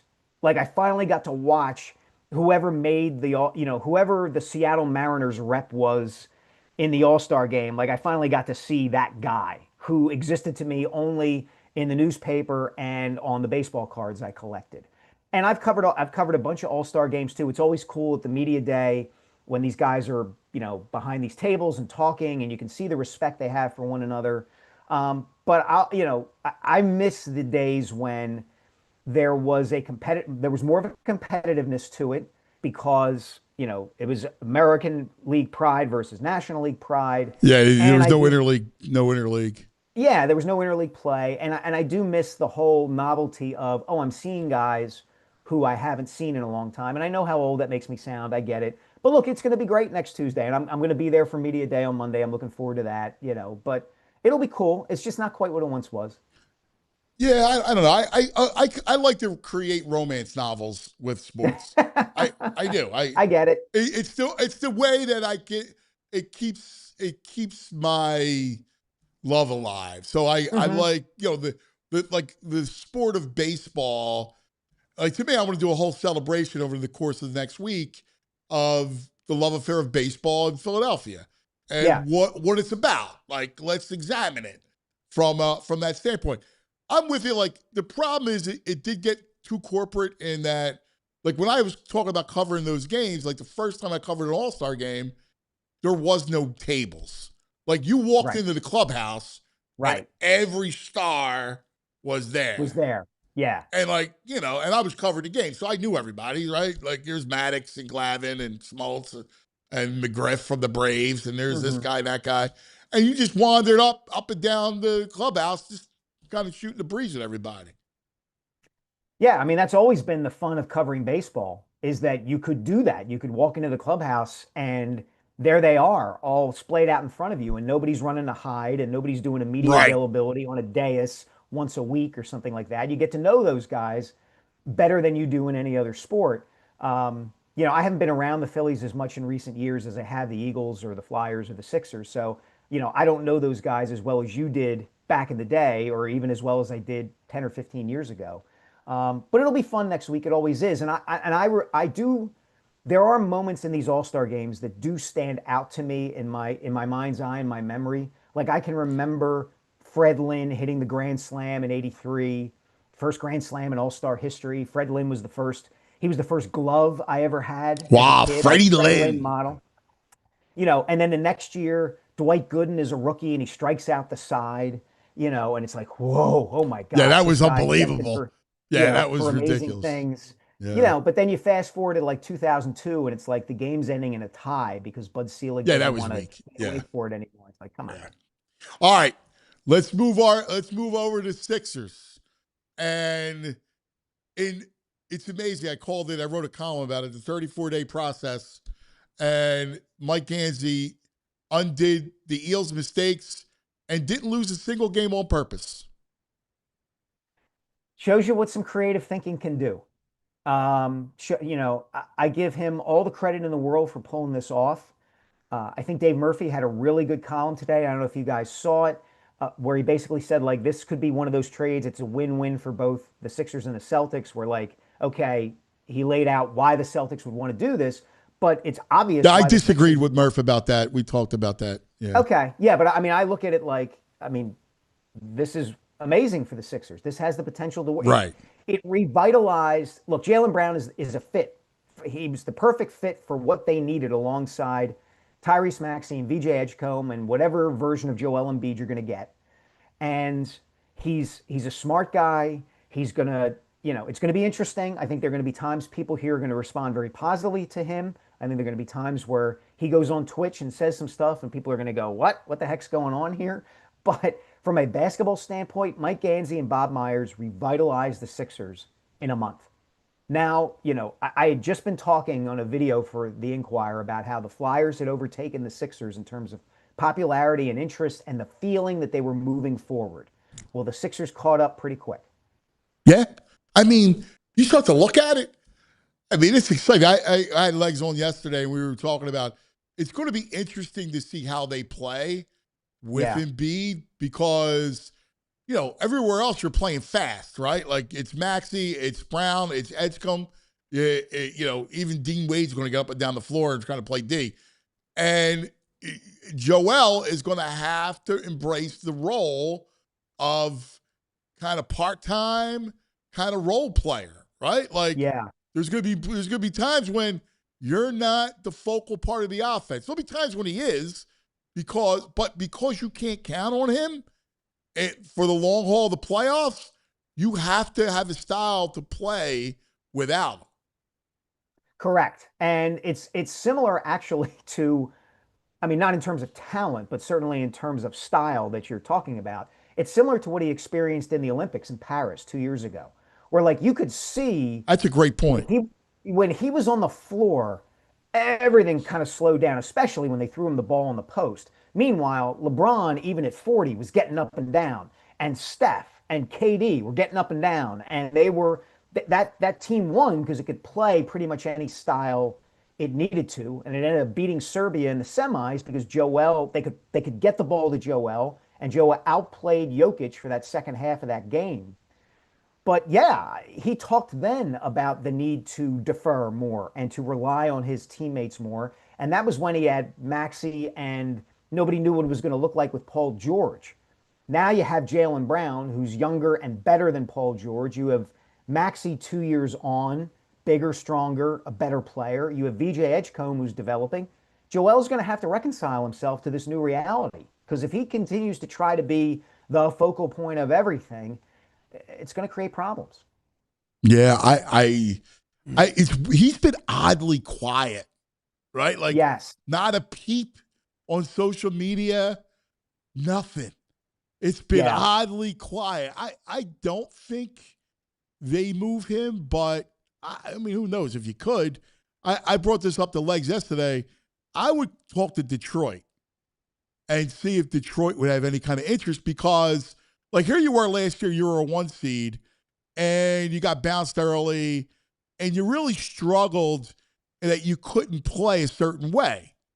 Right. Well, Embiid and Cunningham kind of really fit together. You got a couple shooters now. It kind of would make sense.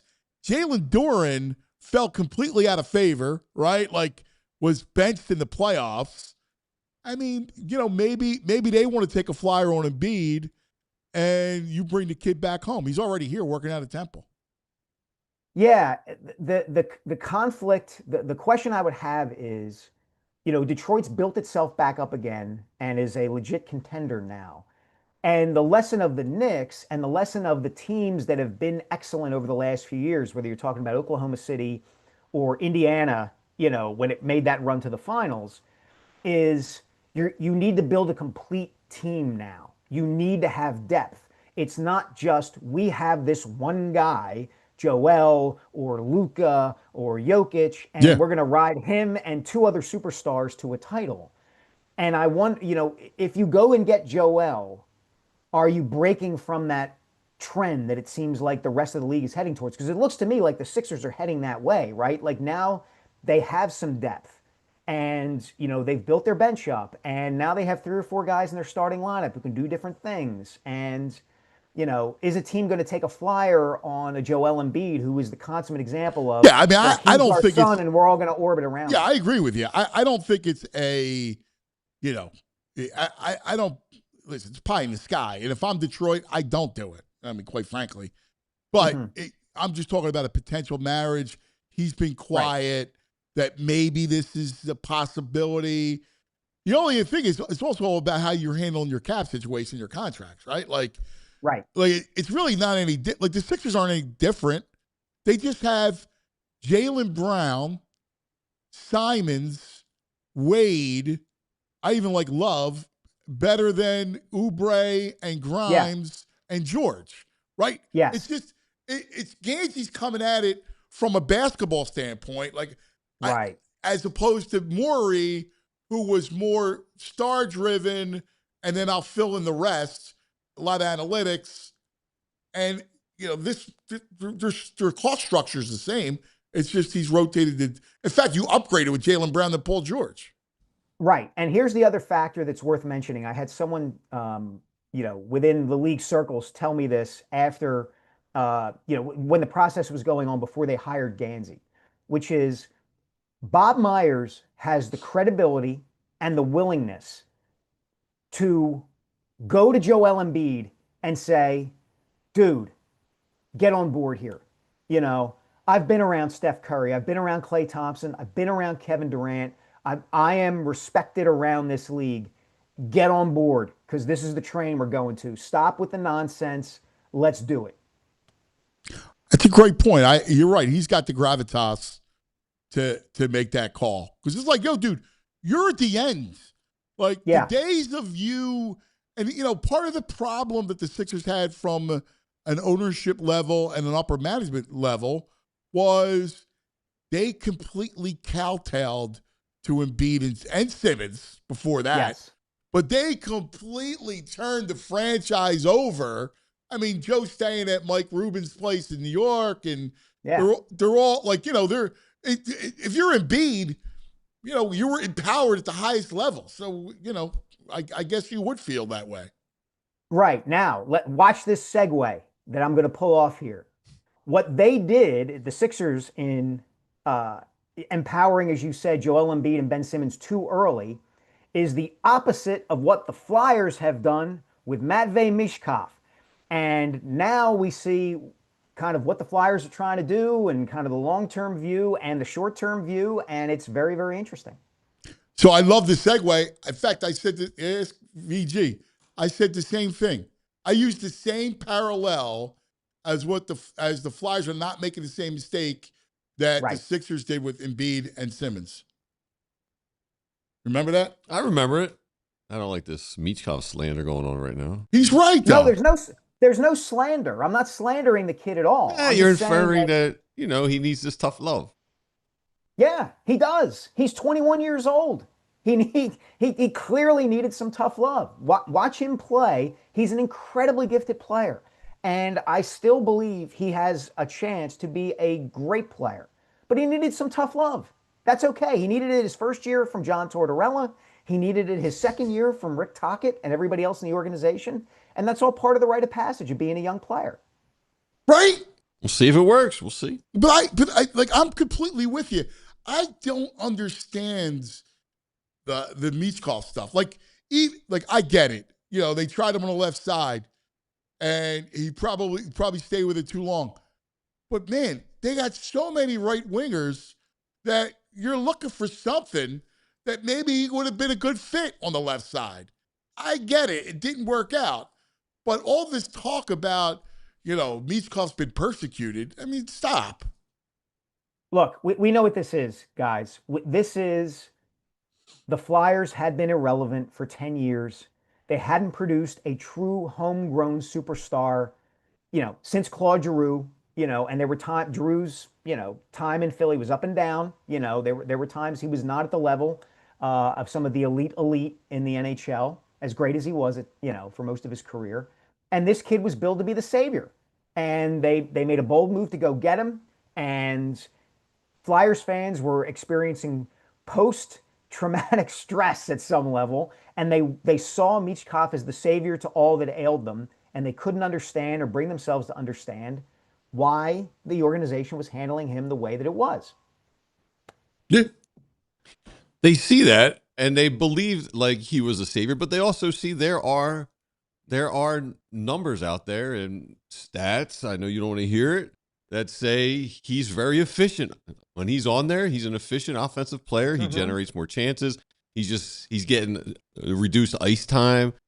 So I don't know. When you see him play, he jumps off the page. I know defensively he lapses, but I don't know. Those guys, they see other players getting more minutes when they're not as effective when they're out there.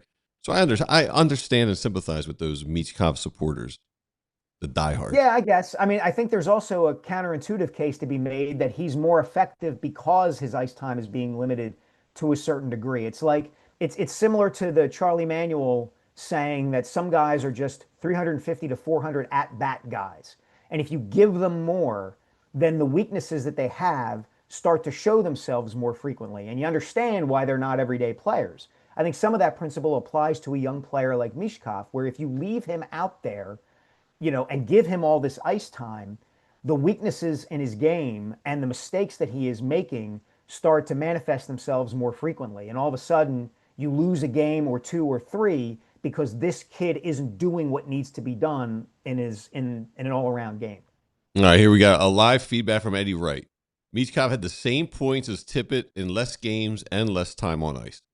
So this is where people get defensive and yeah, I'm sorry his fantasy hockey team took a hit because Matvei Michkov wasn't out there more.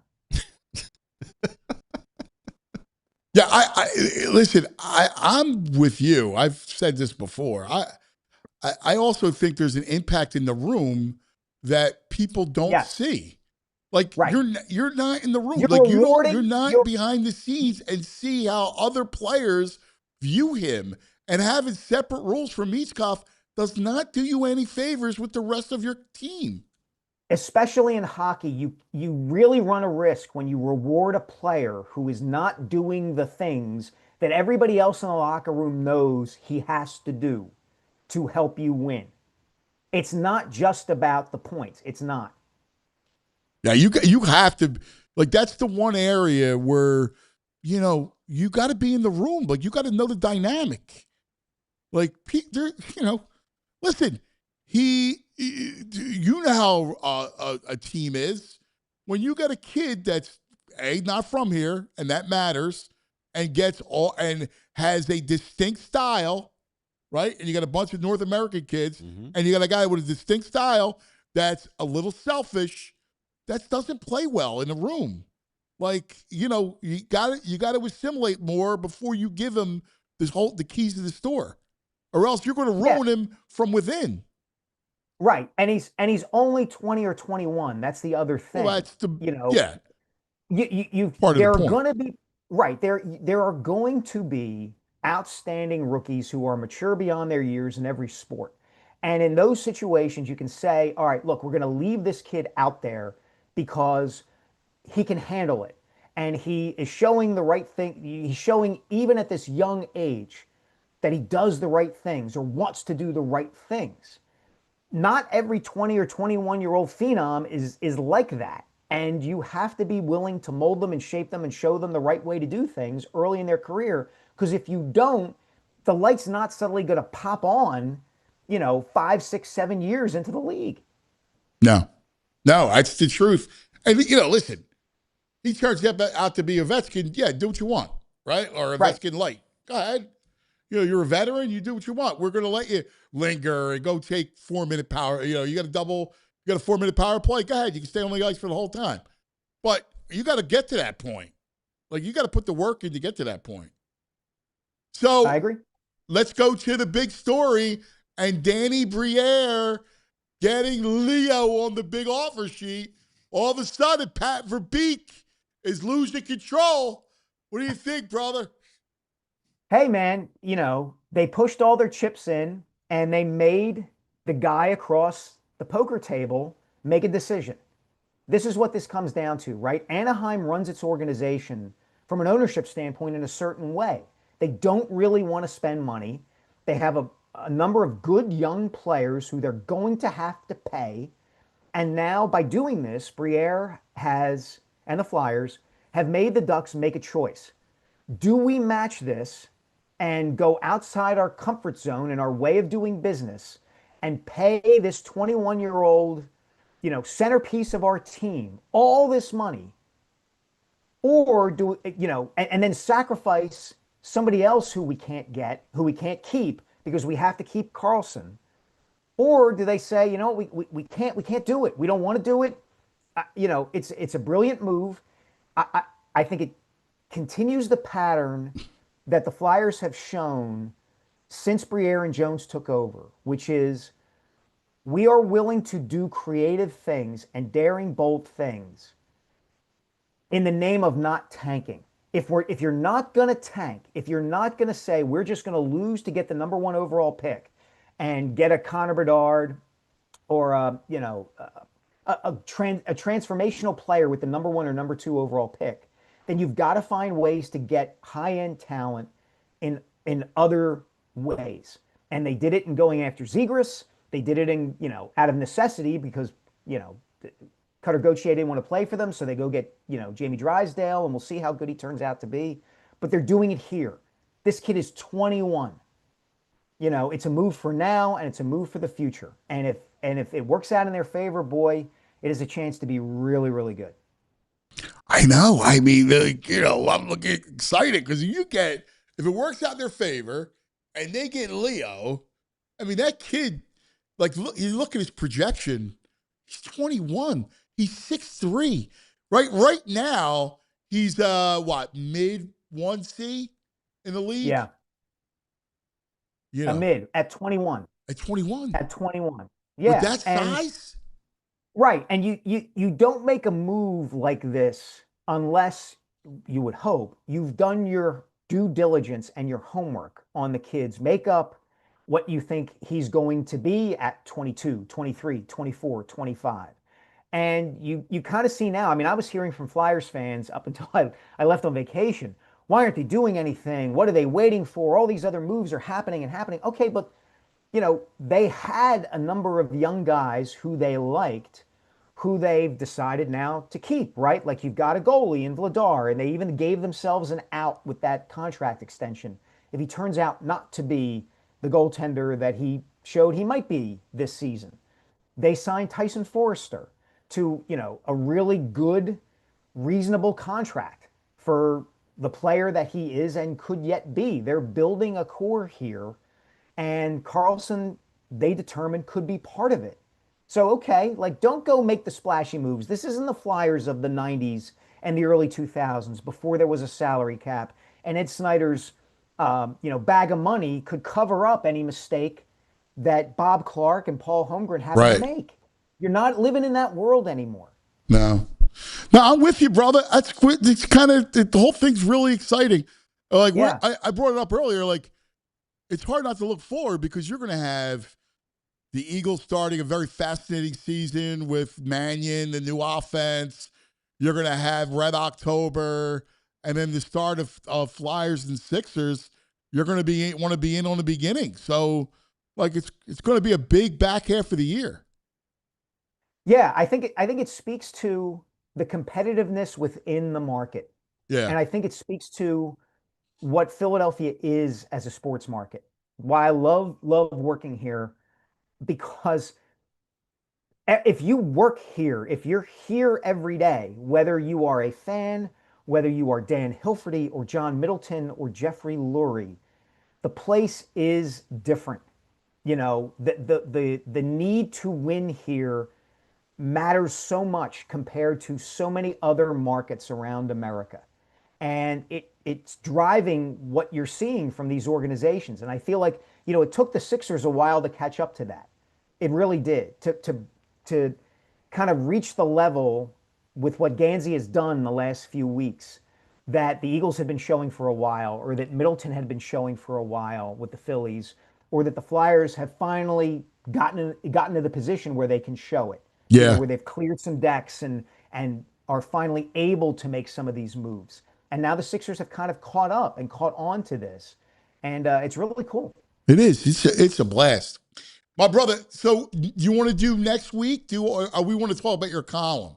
So I was with Danny D, all right? Mm-hmm. And you wrote that really interesting piece. It's a great piece. You and I were texting about it.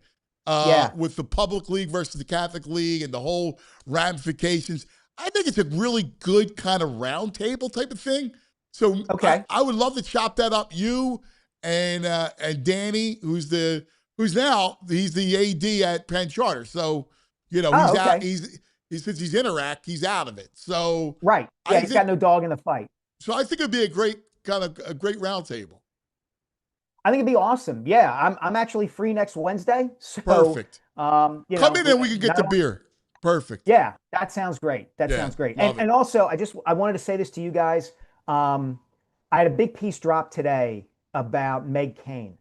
And I know she has been on, I've seen her on your show. Wait, it dropped today? Yeah. Yeah, I went online this morning. I saw that when I looked at it. I didn't know you wrote it. Nice. Oh, I can't wait to see it. Oh, that's fantastic. Listen, so Meg's on once a week. I mean, she's a dear friend. Your ears should have been ringing. We were talking about, she was in on Monday, and we were talking about you. Yeah, I saw her on Monday. She and I have known each other for 25 years. We met when she happened to take a journalism class I was teaching at LaSalle back in the fall of 2001. And it's all about, I don't know if she's talked about this with you guys, but she had an incredibly terrible tragedy happen within her family 2 years ago. And I know. She hadn't talked about it publicly, and she and I sat down about it. So, just wanted to throw that out there. And in fact, I'm glad you wrote that. It was the day before Thanksgiving. She told me, you guys have been planning this, because she told me she was going to talk about it. She was like, what's nuts? We had a beer. This was the day before Thanksgiving at Reading Terminal Market. She was telling me the whole story. And I was like, wow. And she's like, I might have Mike, because you guys know each other, been friends for a long time, write it, because I trust him with it. And that I said, that's a great idea. And I'm glad you did it. She is an amazing person, a beautiful soul. She's a great Philadelphian. She didn't know anything about soccer. She came in and she did an amazing job. And she's a legit sports fan, but a beautiful part of this city. I said this in the piece. It is a very intimidating thing when you are a 26-year-old adjunct professor who's been teaching for 2 years, and you get a classroom of students and you suspect immediately that one of them is smarter, wiser, and more sophisticated than you are. And Meg proved herself to be all of those things. I'm so glad you did. I can't wait to read it. I cannot wait to read this. I'm really looking forward to it. You gave me my afternoon, so I really appreciate it. Thanks, That's man. beautiful, man. Great. You're the best, buddy. We love you. Thanks, Mike. Thanks, fellas. Appreciate it, brother. There he is, the great Mike Sealski. I love that he wrote about Meg. Yeah. The story's I saw awful. that up I mean, it's a tragedy. I saw her picture. I didn't know he wrote it. I was like, I'm going to read that later on. Yeah, we love her, man. She is, she's the best. All right, we got to take a quick TO. We'll come back. Some nugs. Then we got Love Philly Hour. We'll talk to Bob Nightingale from USA Today about Wheeler and the whole thing. And then Jared Mikolas, who was at the game. He is great. Are you still in? Dude, yesterday's game was amazing. Argentina and Egypt may have been the game of the tournament so far. Really? Over England, Mexico? Yeah. Argentina's down 2-0. They scored 3 goals in the last 15 minutes. And Egypt got ripped off. Dude, you didn't see it, right? No. There's a foul near the Argentina's goal, the one they're defending. It's a ticky-tack foul. They get the ball. Egypt gets the ball. Drives all the way down the field. 3 or 4 passes. Score. They go to VAR or VAR to review it because of that one little ticky-tack foul way back at the goal line. They're implying that on the other side of the field? Yeah, directly impacted. And it was like the guy dribbled the ball down, made a couple passes, had no impact on the goal. Egypt got ripped off, man. They called it back. Really? Yeah, they went like 100 yards further downfield. Dude, I got to tell you, that's another part of that sport. Let's 4 passes back and see what happened here. It's like, what? Yeah, that's like, on 1st and 10, there was a holding penalty, right? Yeah. You didn't call it. they drive 6 plays later, go Yes. score a touchdown, Yes. and then go, well, no. Right. There was a hold on first down. Yeah, that we missed. Like, that's insane. Ridiculous. That's part of that sport. I'm sorry. For the Egyptian coaches were livid. Yeah, They're that's afterward, terrible. Like, it's rigged. If you just want Argentina in, why do you invite us to this tournament if you just want them in the final? Yeah, they're not wrong. No, Like, they're what- not like, wrong. Like, the subjectivity of that sport is what drives me nuts. Is it offsides? Not offside? Well, when did the offsides occur? And what's with the dudes who they wait till it happens? You see a goal, and then they raise the flag. Yeah. Everyone's got to look over. It's I like, know. As soon as it happens, just raise the Like, flag. if you're offside, raise the flag. Then they score, and then all of a sudden, then he raises the flag.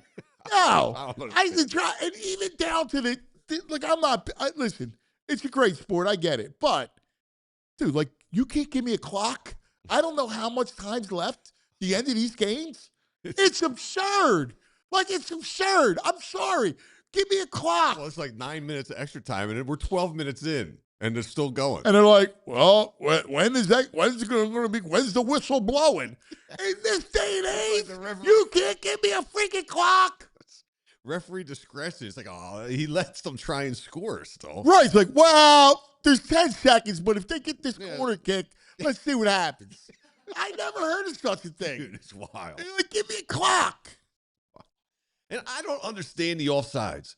We play basketball. If someone wants to cherry pick, well, you just have to defend them. Okay, well, it's like hockey, though. Like, you don't want, that's why. I'm okay. There's 11 guys. If they want to send one guy all the way down, fine. There's still 9 other guys that are in the listen, to me, once you get to the box, that's when you could curtail offsides. Well, it should be no offsides in the box. I agree with that. You know what I mean? Like, but like in hockey, there's a reason why, there's offsides. Yeah, open it up. I'm fine.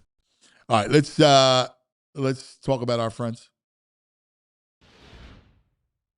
Let's talk about Parks Casino. That's right, our casino of choice, perfect for a holiday weekend. I got it all. Action, excitement, entertainment, award-winning dining. Make the summer fun and have a great night out at the beautiful new Parks View Hotel. Just steps away from Parks Casino. Tickets still available for these shows at the Excite Center at Parks Casino. Gene Simmons coming up July 24th. George Thorogood and the Destroyers, August 28th. Tommy Chong from Cheech and Chong, September 21st. Comedian Bobby Lee, September 24th. Comedian Jim Jeffries, October 24th. America on October 31st. Michelle Wolf, the great comedian, on December 5th. ParksCasino.com to buy tickets for all shows. Parks Casino, Pennsylvania's #1 casino. Street Road exit off at 95 at the PA Turnpike. Gambling problem, please call 1-800-GAMBLER. You got to be 21. Parks Casino. Let's talk about the All-Star Game. I love the All-Star Game. I'm loving this whole thing. And listen, this summer, this is like the Summer Classic, and we're going to be at the center of the baseball universe. MLB All-Star Week, July 10th through the 14th, and you're not going to want to miss it. 5 days, one city, every eye in baseball on us. We got the culture, the competition, the celebration, the biggest stars, the greatest fans, all in one place for America's summer tradition. The stars are going to come out, the fans are going to take over, and this city, it's going to come alive. This isn't just a game, it's a homecoming. Don't miss MLB All-Star Week. It's for the people. Head to allstargame.com to learn more. The All-Star Game, All-Star Week, Philadelphia. Love it. Hey, thanks for Colby Coles for reminding me of this, too. The France-Morocco game, all the officials are from Argentina. They can't have the whole team from Argentina when Argentina would love to have France knocked out of this thing at some point. Yeah, I don't understand, I'll be honest with you, a lot of what they do. FIFA's out of control. Like the subjectivity. Yeah. And the president, Infantino, Yeah. he just screams like villain. Right? Like international villain. Yes. FIFA. One world. It's almost like a cult. And the way the way they just operate. Well, the way they all sit in the box up there. I know. Hey, It reminds me. You remember Rocky IV? No. Wait, hold on. Before No. you say no. You No. don't remember Rocky IV? Is that Russia? Yeah. I mean parts of it. Right. Well, at the fight, right? You know, the fight takes place in Russia. And you got the fight, him and Drago, and then you had the Russian, like the oligarchy Oh, yeah. at the top, Yeah. right? With the president, the evil president, Yeah. the whole thing, right? They're all up the top. That's what FIFA reminds me like. Yeah. They're at these games and they're like, yes, this is our world, the minions. Like, it must have been like that in ancient Rome. They still think it's ancient Rome, They do. Well, no, right? you're Like, getting away with it. like this or like that. Oh, thumbs up. Harry Kane, Thumbs up. give the masses beer Yeah. and chicken wings, America. We'll have you too. We're like, no, we're not part of your cult. All right. Hey, I got to call out too. The pricing of parking that we had in Philadelphia was perfect in every way except for the parking. Did you see what they were charging for parking? No, I mean, whatever. I didn't see. $150. $150? That was during the group stage, and the knockout, $180. Yeah, if you had an RV, it was like $800 if you wanted to go tailgate. Dude, that's Well, they're a mob family. they are. Like the FIFA is a mob family. Like, what are they doing? Like, they just got their. Shakedown. I mean, like, think about the power that organization has. That they got these stadiums to take. Yeah. Lincoln Financial Field became Philadelphia Stadium, Right? right? Like, Yeah. you don't have a deal with FIFA, you're out. Well, that's the power of the world. Like, you know, this is the world's game. Yeah. And that's how big and powerful it is, right? Like, we're like, you think about American sports, and we're like, yeah, American sports, Yeah. blah, blah, blah. Like the NFL, as big and powerful. The NFL is the second most powerful entity in sports, Mm-hmm. but it pales to Yeah, FIFA. it's not even close. But you're the president, like, 200 you're million the people watching. Goodell of FIFA, like Infantino. Yes.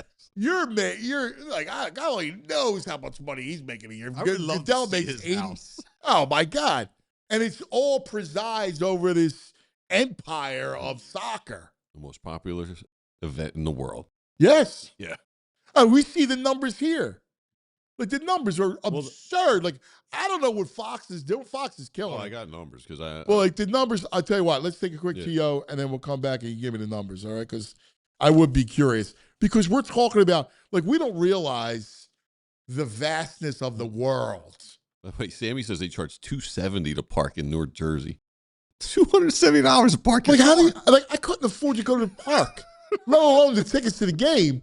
I can't go there to park. And it's not like, you know, here where you go to SEPTA and Meg got SEPTA to be cheap, Right. you know? All right, let's take a quick TO. Let's talk about TrueMark Credit Union. Speaking of your money, how about something that actually rewards the way you spend your money and not just $150 for parking? It's exactly what you get with the Everyday Elite Visa credit card from TrueMark Credit Union. We're talking up to 4% cash back on eligible purchases, everyday purchases like gas. And for a limited time, new cardholders get a 0% introductory APR on purchases for the first 12 months, and then 17.99% APR after that. More cash back, less catch. Now, you can apply today at TrueMark.com or stop by any of the TrueMark Credit Union's 24 branch locations. You get rewarded for eating out, gas, you name it. So this gets you the money back. It's what we love. Rates based on credit worthiness, 4% cash back on eligible purchases, bonus categories capped annually, restrictions apply. Visit TrueMark.com for details. Insured by the NCUA.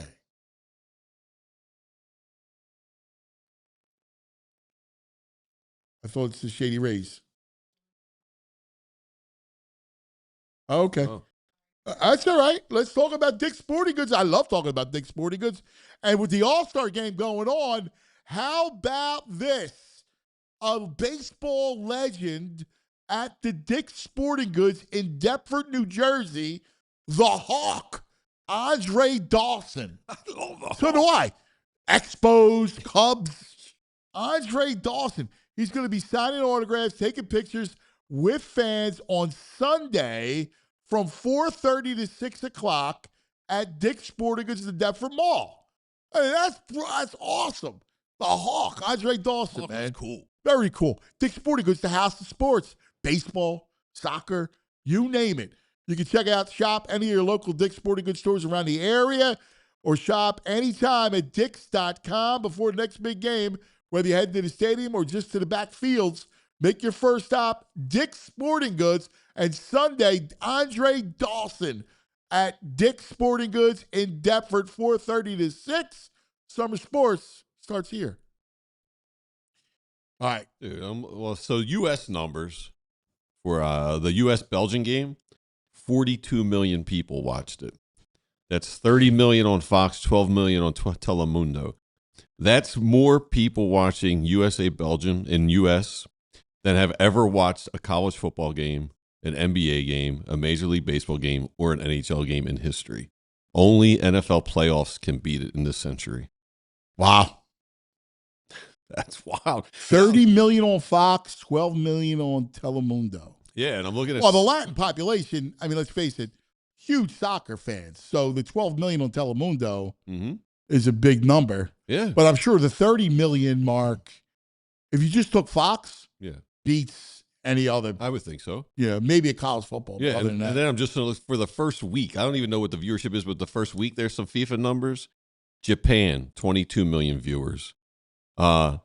China, 192 million viewers. 192. Like Australia, so it's like hundreds of millions of people, probably upwards of 1 billion people end up watching this tournament. That's insane. Yeah. Well, think about it, right? Like it's the ultimate bread and circuses for the world. Mm-hmm. I mean, it's the world's game. I mean, you know. Yeah, the numbers are staggering. I mean, those are huge, huge. That's why there's only like 7 companies in the world that can afford to advertise on it. Right. In Brazil's game against Haiti, they drew 30 million viewers in Brazil. I mean, the numbers are nuts. They're staggering. Yeah. They're absolutely staggering. Yeah, I don't know, dude.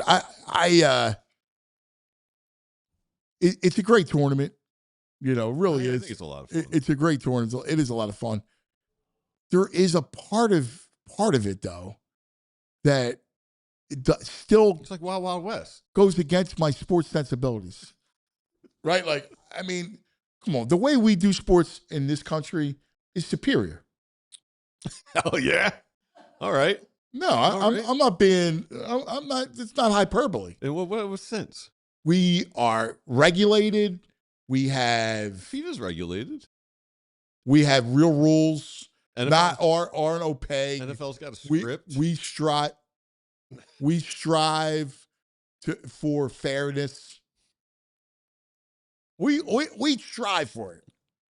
Right? I think the FIFA guy would say he's trying. Come on, dude. First of all, again, you can't just be waiting. When's the game over? When's the game over?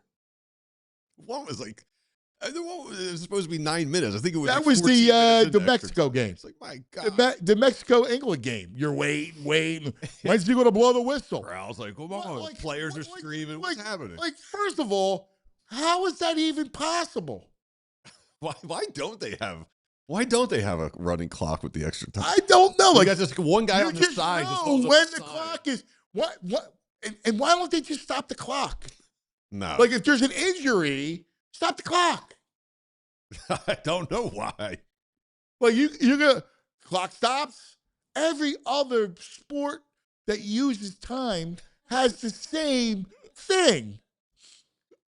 What is so hard?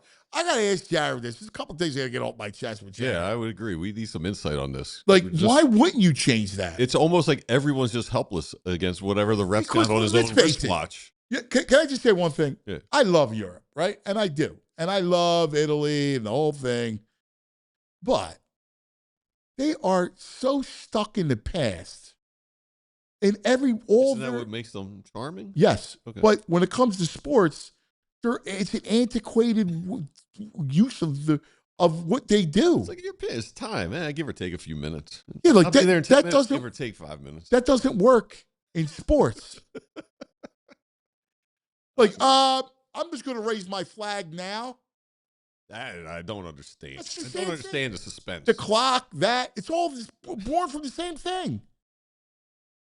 And you're right. Only 11 days till this bleep is over. Hey, when you walked in here today, did you have to walk around a dude? No. There's a dude rolling a spliff on the steps outside. Oh, yeah?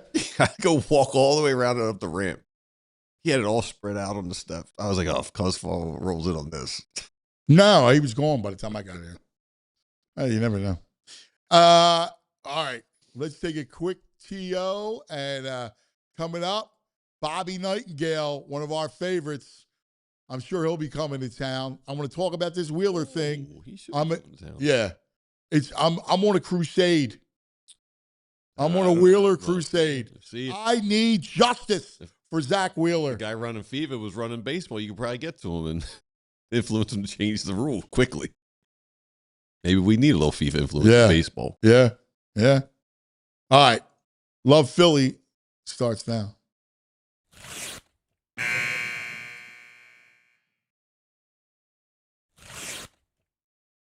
Philadelphia doesn't pretend. Philadelphia is. It's not just the title of Philly. It's a feeling. It's a heartbeat. A city that never asked for permission to be itself. That's us, right? That's our personality. Philadelphia doesn't pretend. Philadelphia is. And now in 2026, the world comes back to Philadelphia. Not just to remember, but to celebrate. The show isn't just about what's happening. It's about who we are while it's happening. Because Philadelphia isn't a backdrop. It's a character. It's the voice that tells it like it is. The guy at the end of the bar who doesn't sugarcoat a thing. It's the family that's been on the same block for generations. It's the artist, the athlete, the builder, the believer. It's the lifer, the dreamers, the grinders. It's all of us. And that's what Love Philly's about. We're going to sit with people that make this place go. The ones who built it, the ones carrying it, the ones pushing it forward, the legends who left their mark. Not just the championships, not just the headlines, but the moments in between. The way the city shows up for itself, the way it refuses to be anything other than real. And through it all, we're going to remind ourselves and show the world what Philadelphia is. It's not just a stereotype. It's not a punchline. It's a foundation. It's a force. It's a city that gave birth to a nation and never stopped building. So as the country turns 250 and the spotlight finds Philadelphia again, this is our moment to tell the story the right way. Not polished, not filtered, real, authentic, proud. Because this city just doesn't rise to the occasion. It defines it. This is Love Philly.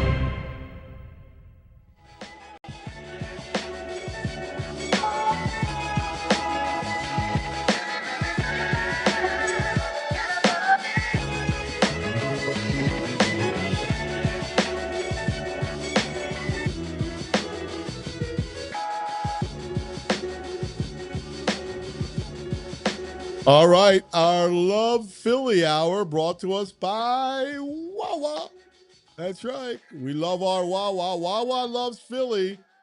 And Philly loves Wawa, that's for sure.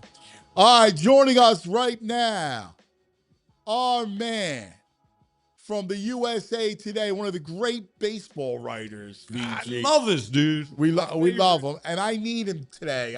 Because I'm on a crusade for baseball justice. Sports justice. Let's welcome in our friend on the Xfinity Mobile call-in line, Bob Nightingale. Bobby! How you guys doing, buddies? Anthony? Brother, I need your help. I'm going to go on a crusade. And the crusade is for Zach Wheeler. One of the most underrated player that I can ever remember. Underrated in this town. You could make the argument, the best Philly of the century. You could make the argument, one of the greatest pitchers of his generation. and yet he's got no Cy Youngs. And now, since he will not get invited to the All-Star game, only 3 All-Star appearances in his 7 years in Philadelphia, which have been spectacular. Yeah, it's been very good. A great feel-good story, coming off the TOS surgery. But, hey, if you want to blame somebody, blame the players. They vote for the pitchers. They didn't vote for him for top 10 guys, or else he would have been picked up right now. And then, then it falls in MLB's lap once a player vote gets expired. And then he pitches Sunday, so he's ineligible, just like Mizorowski. Everybody wants to see Mizorowski. He's not participating either. Neither is Paul Skeens. That's just the way it works. And that was the agreement between the union and MLB, years ago. And they didn't want guys pitching on Sunday and also the All-Star game for hurting themselves. So, if the Phillies wanted to, they could say, hey, you know what? He's not pitching Sunday. So he's free to pitch the All-Star game. They're not going to do that. Just like the Brewers aren't doing that with Mizorowski. Yeah, I don't like it. I mean, you want to make this a spectacle. Well, then, what you should do is move the game to Wednesday and, take off to Friday, put the game in the middle of the week, and then let guys play. Let guys pitch. And Wheeler's point's right, which is, if I'm starting Sunday, when am I thrown on the side? When's my bullpen? My bullpen is on Tuesday. Yeah, that's just the way the rules are. And that's been set up now for good last 2 CBAs for sure, and prevent that. It's been talked about, like you said, Anthony, pitching on Wednesday. But yeah, if he gets named to the All-Star team, he's not pitching anyway, so it really doesn't matter. We're not going to see Ohtani pitch either. There's a bunch of stars that we're not going to see pitch. I know. We got a bit. By the way, I do want to get to in a little bit. I want to talk about because we have such a huge pitching problem. But I look at Wheeler and I'm worried that Wheeler just gets no fanfare. Like, again, it's criminal to me he hasn't won the Cy Young. I don't understand how this guy has not won a Cy Young. He has been the best pitcher, along with Schoolball, I'll say, over the last, 7, 8 years? Yeah, I'm going to put him in Schoolball's class. I know he's done very well. He finished, second to Cy Young to Skeens. He wasn't going to beat out Skeens. That stuff happens. Robin Yount's in the Hall of Fame. I think Robin Yount's only been in 1 or 2 All-Star games. So, that happens. The bottom line is people pay more attention to Cy Young wins than, All-Star appearances. Is he a Hall of Famer? No, but he'd have to pitch, really well down next few years, I think, to get in, just with all the injuries he's had and things like that. So, but yeah, it's a player vote for pitchers. Wow, you don't blame the pitchers, don't blame MLB or the fans. Yeah, I guess. I don't know. I think the dude reminds me of Halladay, man. The guy is a bulldog, 96. He throws a heavy ball, knows how to pitch. Look at last night. 14 strikeouts. It does it just effortlessly. He's so hard to barrel up. Reminds me of Doc in a lot of ways. Right side. I know he's not as pretty because he's not a left-hander. But, man, my man's a bulldog. I'm a huge Wheeler guy. He's a bulldog. What he needs on his resume is a World Series championship. That's why a guy like a John Lester's on this year's ballot. Adam Wainwright will be on next year's ballot. 2 guys, kind of bubble guys, but they got World Series in their resumes. Wheeler needs that, I think, to get in. Yeah, I guess. Don't you think he's better than Wainwright? Don't you think he's better than John Lester? How many career wins does he have? Yeah, but see, it's not about numbers. Like, I can't go with numbers. I'm just talking about your eyes. I know you can't be everywhere and you can't watch everything, but when you're looking at you're a great baseball man. You know this sport, and you see what kind of dominance. He never gets blown up. Like you see guys get blown up all the time. He rarely, if ever, gets blown up in a start. No, it doesn't. Just the injuries have hurt him. Just like Johan Santana, you saw how dominant he was back in the day. I don't think he got off the first ballot. that sort of thing. Brett Saberhagen won a couple Cy Young awards, Tim Lincecum, but just you got to have that body of work to go along with it. Yeah.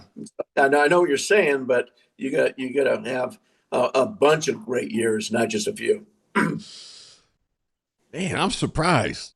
I know. I'll be honest with you. He's I'm been a like little... one of the top 2 pitchers in baseball for 6-7 years. I'm thinking, he's definitely a Hall of Famer. How many wins does he have? I mean, total wins, he's got 122 total wins. That's low. That's really low. I mean, we're talking about Lester and Wainwright have 200. So that's big time. You got to have more wins than that. I mean, Lincecum had probably that many too, and he was off the ballot, first ballot.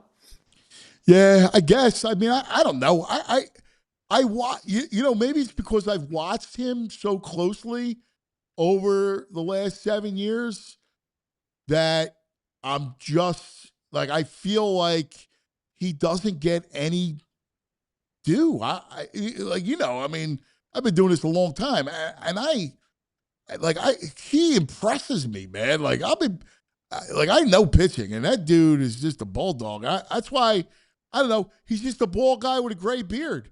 That's how people look at him. No, he's been spectacular for what he's done and everything else, and coming back from the surgery. But again, why did his own peers vote for him? They had every chance. I mean, he wasn't so far. They picked 15, 16 pitchers, and he hasn't been a top 16 guy by his own peers. So blame his peers, not anybody else. Yeah. How do they vote Logan Webb in? I know. I mean, Logan Webb Wheeler got bombed by Colorado. The players, I mean, it's a player vote. They voted Logan Webb. So the players think that Logan Webb deserved it, more than Zack Wheeler. That's what it comes down to. Yeah, that's insane. Those dudes aren't even paying attention. You know as well as I do. They're not paying attention. They're not like, oh, yeah, they're not doing that. How about... Logan Webb's got a losing record this year. He's 5-6. ERA at 3.66. I mean, and both right-handed. It's not even close. Anyway, what do you think? Let's talk about Philadelphia and the All-Star game. All right? The idea of Philadelphia as a baseball town. We are about to be a part of this thing. We had the selection show last Sunday in the shadow of Independence Mall. And you as a guy that's lived out of a suitcase, that's been in every park across the country, that's been in every city, drank in every bar across the country. What is when you think about Philadelphia and as a baseball town, how would you describe it? No, it's a spectacular baseball town. It's a tough baseball town to play in. I mean, if you're a free agent, I'll tell guys, hey, what's the toughest baseball town? It's Philadelphia. Probably Boston 2, New York 3. Philadelphia is much tougher than New York. But yeah, I remember being around Bryce Harper and cover his first week of games. You remember this? He was being booed the third or fourth game he played there. It's like, oh, thanks for signing the contract. Now we're booing you. That's just the way it is. But I think it'll be a spectacular event. Already, you got Patti LaBelle singing already, Jennifer Hudson, but this is the 250-year anniversary. And remember, it was about 2019, what we're talking about 7 years ago when they named Philadelphia the team, and that's in tribute to Dave Montgomery. They wanted him to know the All-Star game was coming to Philly before he passed away. Yeah, he was a great steward of baseball. Great man. I love David. He was a really good guy. So I'll never forget the smile. I made eye contact with him. He was coming down Broad Street after they won in 2008 on a 72-degree Halloween day. And it was the double-decker bus, and he was at the top, and we were right at the rooftop eye level. And it was like the joy in his face that he finally did it after all those years, that he finally won. I was thrilled that he got that, experience. Great baseball. Yeah, just so beloved by everyone in the Phillies organization, really everybody throughout baseball. I used to go to his office, pop in early, and just the warmest, most sincere guy. So I hope they hope to remember him with some kind of tribute, maybe on the scoreboard, before the All-Star game is over. Yeah, that's awesome. What do you think of Citizens Bank Park when you compare it to all the other stadiums? That's fabulous. I remember going there. God, I must have been there 2 weeks a month, during their heyday, from like 2007 till I remember being 2012. with you, like down there, seeing you every day. It was great. It was wild. It was like the city's biggest pickup joint too. You remember all the women would come in there, everybody hanging out, guys over at the McFadden's and all that. But it's a great, great atmosphere, great ballpark, and it's fun. But yeah, back in the day, particularly, it was a wild, wild place. Yeah, it was great time. Great time, great time. When you look at the Phillies, right, and you look at where they stand, because I know there's a lot of talk about the Scooble sweepstakes. I know John Heyman had something you did, but John was talking about the Phillies, and I don't think they have enough, Bobby, to get Scooble. Their farm system's pretty barren. No, I don't either, and I don't think Scooble's really on their radar. It's more of a four-starter. I mean, you already got three top guys, Right? So this would kind of replace Nola as a fourth guy, push Nola to fifth. Obviously, you need four starters in the playoffs anyway. They need a bat. I mean, they need a right-handed hitting outfielder. That's where their need is. If they don't get another pitcher, if they get that right-handed bat, then you're talking business there. But I think that's much more important to them than getting their starter. Yeah, I'm with you. What's some of the names that are starting to materialize as we get closer to this deadline later in the month? Well, I mean, Joe Adell from the Angels, he would certainly fall in that.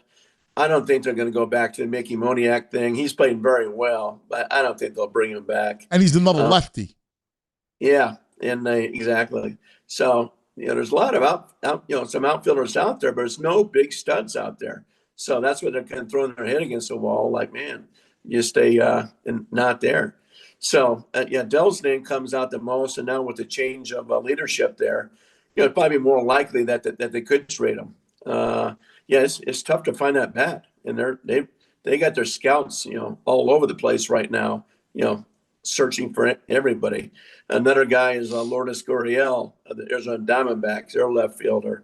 He would be a nice fit. Not having a strong year by any means, but he's certainly capable of it. Yeah, it's funny.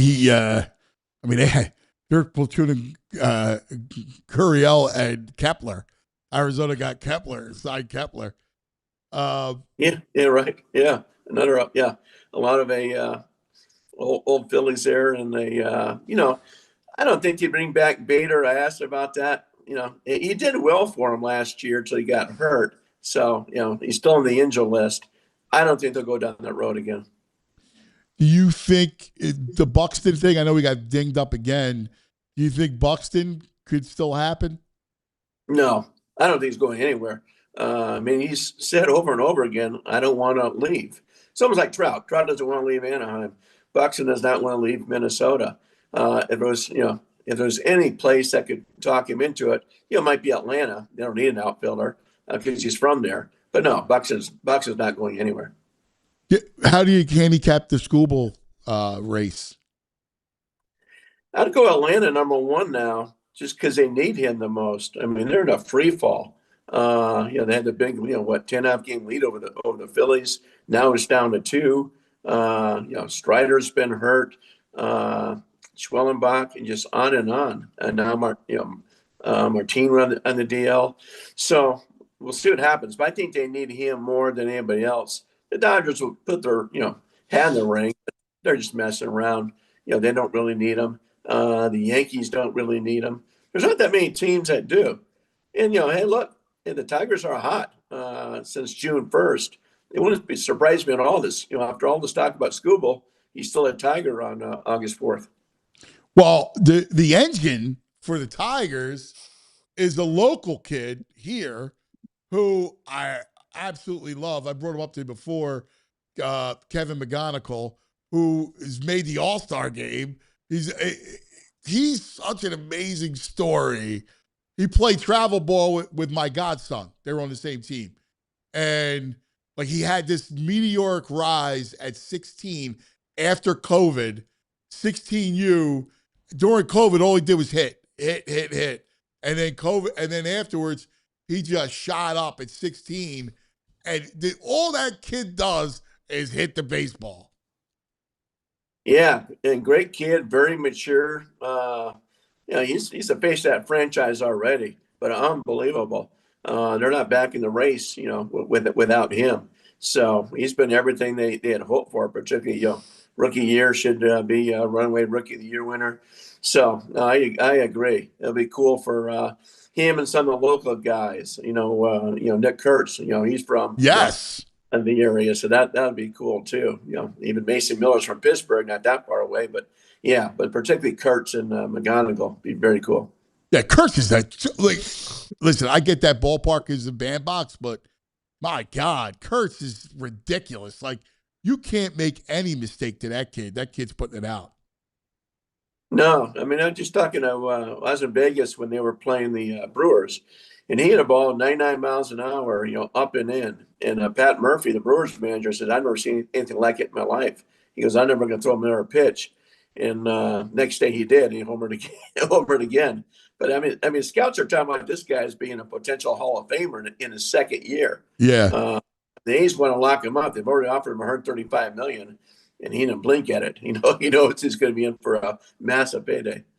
Well, you know what's crazy about him is his bat speed is absurd. Like, his bat speed, like you brought up the 99-mile-an-hour fastball. I see, like, he's got incredible bat speed, and he's got a great knack of keeping stuff fair, right? Like, especially for lefties, like, it's why you yank stuff, right? Like, if you could just wait that tick to kind of keep it from yanking it foul, he's got that. Yeah, he does. And a great guy, mature guy, fun to talk baseball with. So, no, it's going to be fun to see how many people are lining up at his table on media day on Monday afternoon. Yeah, it's so cool, man. It really is. It's really awesome. Bobby, do we, how big is our pitching problem that we have? Like, just the idea of arms. I was telling VG the story, the shift in arms and innings, and I was talking to somebody and they were like, well, it used to be you never saw anybody go over like 110 to 120. Like, that was it. And now it's starting to, you're not getting anybody going over 100. Like, it's going to be rare that you dive into the 110 area, between 100 and 110. And with each passing year, the pitch count dwindles.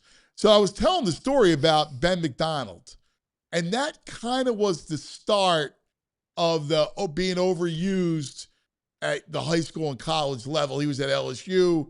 They pitched him out, goes to the Orioles, and he was never able to be the prospect. Do you date it back to then too? Could be. I mean, but then, you look at the Atlanta guys, Mennick, Smoltz, Glavine. There was no really pitch count. They were throwing 120, 130. I think, we're babying these pitchers so much, particularly in minor leagues. It's like, John Smoltz, told me, he goes, "What's the most unbreakable record there is in baseball?" Throughout the usual stuff. He says, "No, Greg Maddux threw 29 complete games in his minor league career. They'll never be touched." And he's right. No one throws a complete game in the minor leagues. So I think we're babying these guys so much, and we're getting more injuries than ever. So something's not, working right. I don't think these guys are throwing enough. Why not throw 120, 130 pitches? I thought, for the kid in Oakland there, Dave, for him to throw 92 pitches and be taking a perfect game, that would never have happened years ago. Never. And I don't know what it is. Like, I don't know why it just keeps dwindling and dwindling. I agree with you. At some point, like, I get that you're throwing with, ridiculous velocity, and I get arm slots, and I understand all that. But at some point, you just got to pitch, man. Like, you just got to let it go.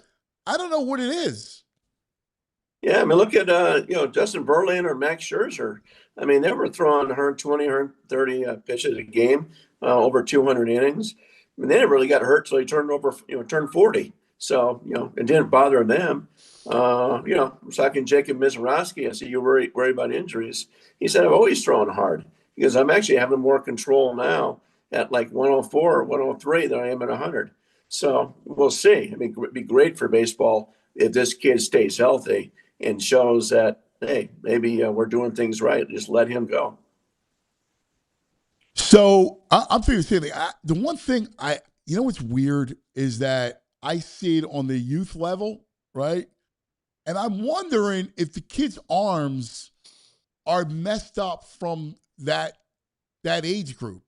Because if you look at kids, especially when they get to 12 and they're starting to throw breaking pitches, they're throwing constantly. Like we do travel ball, right? And dude, like you burn through pitchers, and like we're responsible and respectful for the kid to not throw. But I've seen it where, you know, guys are throwing their kids 140 pitches at 12 and 13 years old, right? And I'm wondering, and all these kids have had growth plate issues and elbow and shoulder problems. And it's because they're still growing and you're not used to, you shouldn't be throwing at that age. They're playing, we start in January, you roll through, by the time Little League playoffs and all that stuff are done, it's the end of July. And then you're back at it for fall ball at the end of August. So these kids their arms aren't getting a rest. And I'm wondering if that all starts, this is where it all emanates from the youth ball. No, I think a great point. And, a lot of former players talk about that. He said the problem is, so we didn't go up that way. Hey, it was fall, we play football. Winter, we're playing basketball or hockey. Then you play baseball. These kids are throwing too much. You're absolutely right. Give your arm a break. Play other sports. Diversify. So these guys get trapped in there, and even these orthopedist guys like Dr. Andrews and stuff are talking about parents are bringing their kids in and say, hey, can we get Tommy John surgery? Even though if they don't need it, these arms are still, like you said, they're still developing and growing. So I think these kids are throwing way too much. You're right. Just pitch during baseball season, play their sports, do other things. You're pitching way too much. Yeah. We're all guilty of it. Because we all have, at our facility, we got radar guns and the whole thing, and we have all the hit tracks and everything else. And, everybody, this kid's throwing 78. It's great that he's throwing 78 at 13, but what's the price of it when you're going to throw him out? I mean, it's like, some of these places like Driveline, all they care about is velocity. How about throw strikes? Yeah. I remember the Washington Nationals facility, they had signs everywhere. Nobody gives a damn how hard you throw a ball for. Throw strikes. That's a great sign. I love that. Yeah. That's a great sign. Maddox used to say there's nothing better than a controlled, fastball. Just learn how to throw strikes. Don't worry about velocity if you want.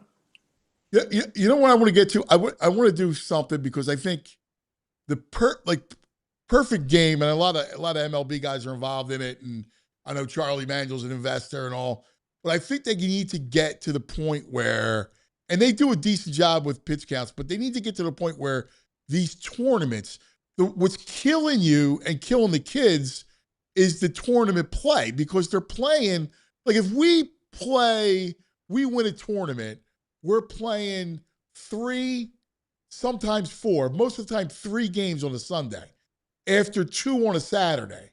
Well, you can't play 5 baseball games in 2 days. It just kills your pitching, and you're invariably going to have kids go too long and pitch the next day. It's too much. Yeah, and I think it's just the way we develop, the kids, 10 years old and up is hurting, much less we get to high school and college. So a lot of these guys are almost broken down before they even get to the major leagues. And then of course, they're going to break down. So, yeah, we see that so often. Yeah. But yeah, you got to learn how to, you don't have to throw every pitch as hard as you can. Learn to go deep in games. How about a complete game once in a while? How about go 7 or 8 innings instead of going 5 innings, throwing 110 pitches? You got your job's done. Great point. I love talking the game with you, buddy. It's always fun. When you come into town? I'm coming tomorrow. I want to beat the crowd and love Philly, so Man, I'll let's get be some coming in tomorrow. beers. Oh, dude. Let's get beers, Bob. Dude, maybe Friday. Where are you staying, at Marriott? Yeah. All right. It's close. So maybe Friday, if you're around, we'll get you in. We'll get you lunch, beers, the whole thing. All right. Yeah, I'll be around. I think I'll go to the HBCU game on Friday night. But I won't leave till about 4 o'clock for that thing. And, that's perfect. Yeah. That'd be awesome. All right, brother. Let me know. We'll get in touch. We'll hang out. Love it. Okay. Want to be there. First get a Philly and last get to leave. That's it, baby. Bobby. Just like the bar days. You're the greatest, pal. Thanks, buddy. All right. Take care, guys. Bob Nightingale, USA Today. He's the best. He loves Philadelphia. I can tell. Loves He it. loves Philadelphia and he loves bars. My kind of guy. Yeah, man. Are you kidding me? All right. We got to do reads, huh? All right. Am I counting 3? I didn't do. Okay. All right. Let's do one of our. Talk about We some of our didn't do the first ones? No, because we went right to Bob. Oh, right. Yes. Let's talk about Bet Park Sportsbook online casino app. Our favorite. Yes. How about the World Soccer? Any picks? There's no games today. No, I'm saying for the quarterfinals is set. So here's what you got. Here's the deal. You got tomorrow France Morocco. Yeah, we know where we're going. Then Chalk. Friday Spain Belgium. Yeah. Lamine Yamal. Yeah. All right. Parlay Spain and parlay France. You'll be happy. And then Norway England's a great one. That'll be a good one. Yeah. Holland versus Kane. Vikings are going to crush King. And then, Sorry, Sammy. And then, yeah, poor Sam. And then Argentina, Switzerland. So you got 4 monster games, 4 monster matches. Pretty cool, right? Yeah. You can bet it all on the Bet Park Sportsbook online casino app. Check it out. You got to be in PA, New Jersey, Michigan, Maryland. They have all kinds of great bonus stuff. Check it out, betparks.com. You got to be 21, gambling problem. Please call 1-800-GAMBLER. Let's talk about Xfinity and the 5-year price guarantee. What if you can have reliable and intelligent Wi-Fi and you can keep it the same price for 5 years? That's the Xfinity 5-year price guarantee. It's Wi-Fi that makes everything in your home work together, that finds and fixes problems before you notice them. Super intelligent Wi-Fi with a 6th sense lets you stream the game even when the whole family's online, all your devices working in perfect harmony for 5 whole years. The best part, there's no annual contracts, there's no hidden fees. Xfinity's best equipment included. Take it from me, a lot changes in 5 years. Championships are won, records are broken, dreams grow bigger, but your Wi-Fi should stay reliable and the price should stay put. That's the beauty of Xfinity. Xfinity, you can lock in your price and unlock the possibilities. Learn more at Xfinity.com. Xfinity, imagine that. Select plans only and restrictions apply. All right, in about 10 minutes, we'll talk to our buddy Jared Mikolas about the debacle that took place. USA. You want to do our Dick's Sporting Goods corner kicks, Jules? All right, VG, you're going to need your, this is courtesy of Dick's Sporting Goods, our corner kicks as we get to the bracket and the final 4. We're working our way there. All right. We got France Morocco's the first game up. France Morocco.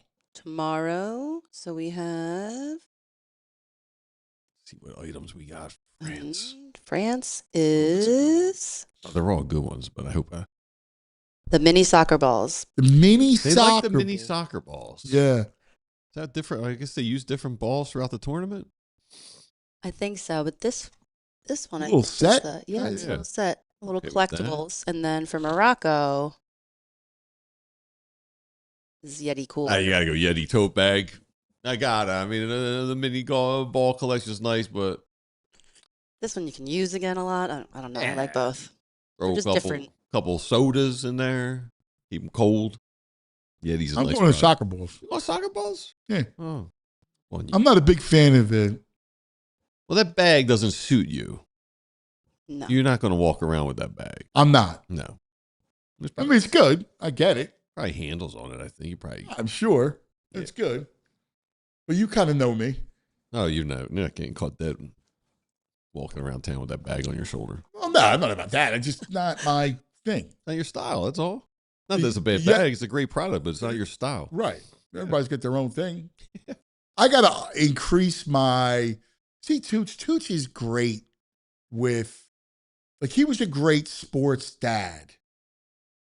Like, so Alyssa played college lacrosse. All right. She was a big-time soccer and lacrosse player. So, like, they would do the high school, all the big tournaments and all, and then in college. And Tooch would always have, they had the grill. Oh, yeah. Right? Like, My man. he would do it up. He'd make the Bloody Marys. Oh, he's the man. Like, right? yeah. Like, he would Keeps it all always together. do that. Social coordinator. Like, he would always have beers all you want, grills. Like, he could go different style, like different big event, small event, dogs, burgers, something bigger. Like, he would do it up. Yeah. I do nothing. You don't do nothing. Nothing. Like the baseball stuff, but here's the problem. I like being a part of on the field activities. Yeah, I get that. Less than the off the field activities. You'd rather hold a first down marker. Yes. Than enjoy a little party and Correct. burgers and beers. Yes. Correct. Total wacko. Correct. Yes. I have held first down markers, yardage markers in every weather. If I'm not coaching, I'll find a way on the field. Ice storm, snow, wind. I'm like this holding a first down marker. I've seen photos. All right. Yeah. And I'm on top of it. Sure. I know all the refs. Mm-hmm. Refs. I go, no. We're on the 34. Yeah. Meanwhile, Tooch is having some cocktails. Yeah, relax. Tooch is party. Yeah. I'm Team Tooch. Right? Yes. Yeah, of course you are. I mean, like, I get it. I just don't. I need to be a part of this. Like, every situation, I'm on the sidelines, dugout, bench. Like, I need to be a part of it. Yeah, but you can't. At some point, will you do you'll show up at a crew because they have a big spread, you say, and just enjoy yourself? I can't enjoy myself. It's why I have trouble with crew. The crew is all about. Is there a buoy you can get on and monitor? Like the people, like what they do is amazing. The spread, everything else. Yeah. I'm like this. I'm like, I can't. I feel like I got the twitch. You gotta get in the water with them. Well, I need to be I feel like I'm too removed, and it's 3 seconds and they're by me, and I'm like, that's it. Kills me. Yeah, that's why you relax with a cocktail. I'm usually like, it's why Tam's on crew duty, and I'm usually on baseball. Well, when there's no baseball game. But I can't just relax. I sit there and I pace, and I'm just like, I need to be doing something. You need gummies. And like God forbid if Moss or Aunt or one of them plays in college. I'll be Bogart to the. You're gonna have a problem. Coach gonna be like, "Yo, get your dad out of here." No, well, first of all, I'll be orchestrating the thing, and I'll be like, "Yo, I'm on the sidelines, right? Yo, Matty Rule, I'm on the sidelines. I got to get my sideline passes." Moss, you're going to Nebraska. No, what? What? Yeah. All right. Yeah. I was gonna say, this is Love Philly. Oh, we got to finish this. We got one more game, right? No, that was it. Oh, yeah, we got one. Yeah. Can I say how much I love Bobby Dickerson? He went out. He defended his players. He was passionate, and he's one of us. In the middle of all that, he's conscious his gut's hanging out, and he never loses it. The umpire grabs him, pulls his shirt comes up a bit, the gut comes out, pulls it down. He's aware that it's out. Yeah, and even here, it's out. He's arguing, but he's still pulling it down. Yeah, well, the gut's out. Yeah. Like, but I love that he's heated, arguing, and right. still making sure it's covered and doesn't look crazy. Yeah, That's no, my man. That's my you man. know, Bobby D's the man. Yes. He is. He's fantastic. He's every one of us. No, listen, I'm with you. I'm with you. Bobby D is impressive. Yeah. But I do the same thing. Like, you could feel if you got air. Oh, coming, you know and it. you know the gut's exposed. Yeah. That's not good. Yeah, no. That's not good. We all got there. It's all relative. When We the all gut got it, is yeah. is up, Once is you're out. over a certain age, you can't all look like Fit Dad, CEO. So Yeah, exactly. All right, let's take a quick TO. We'll come back with Jared and talk about what happened to Team USA. Yeah, where do they go from here? Yeah, man. Let's talk about Dick's Sporting Goods. Yeah. From the tournaments down in South Philly to the baseball games happening in your own neighborhood to the summer basketball. Summer sports officially in swing here in Philadelphia. And look, Dick's Sporting Goods is your home for it's a house of sports. So it's got all the equipment you need. Bats and balls and gloves. Like you have a way to work in the glove without having to do everything. It steams it. It gets it perfect. Oh, it's unbelievable contraption. They have everything. The football equipment's endless. Soccer, you name it, whatever you're into. And how about this? On Sunday, you can meet Andre Dawson, Dick's Sporting Goods in Deptford, New Jersey. He's going to be signing autographs, taking pictures with fans from 4:30 to 6 at Dick's Sporting Goods at the Deptford Mall. That's my home, Dick's Sporting Goods. I'm always there. I love it. Get to hang out with the Hawk, Andre Dawson. Check it out, Dick's Sporting Goods, any of the stores across the area. Shop anytime at Dicks.com. Before the next big game, make it Dick's Sporting Goods. Summer sports starts here.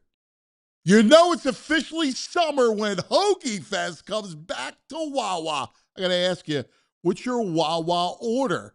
Mine, I'm going classic Italian. I love my Wawa hoagies. Hoagie Fest is back this year, bringing even more value to the table. Right now, you get a shorty hoagie, wrap, or chicken sandwich, plus a bag of Hers chips and a small fountain drink for $6.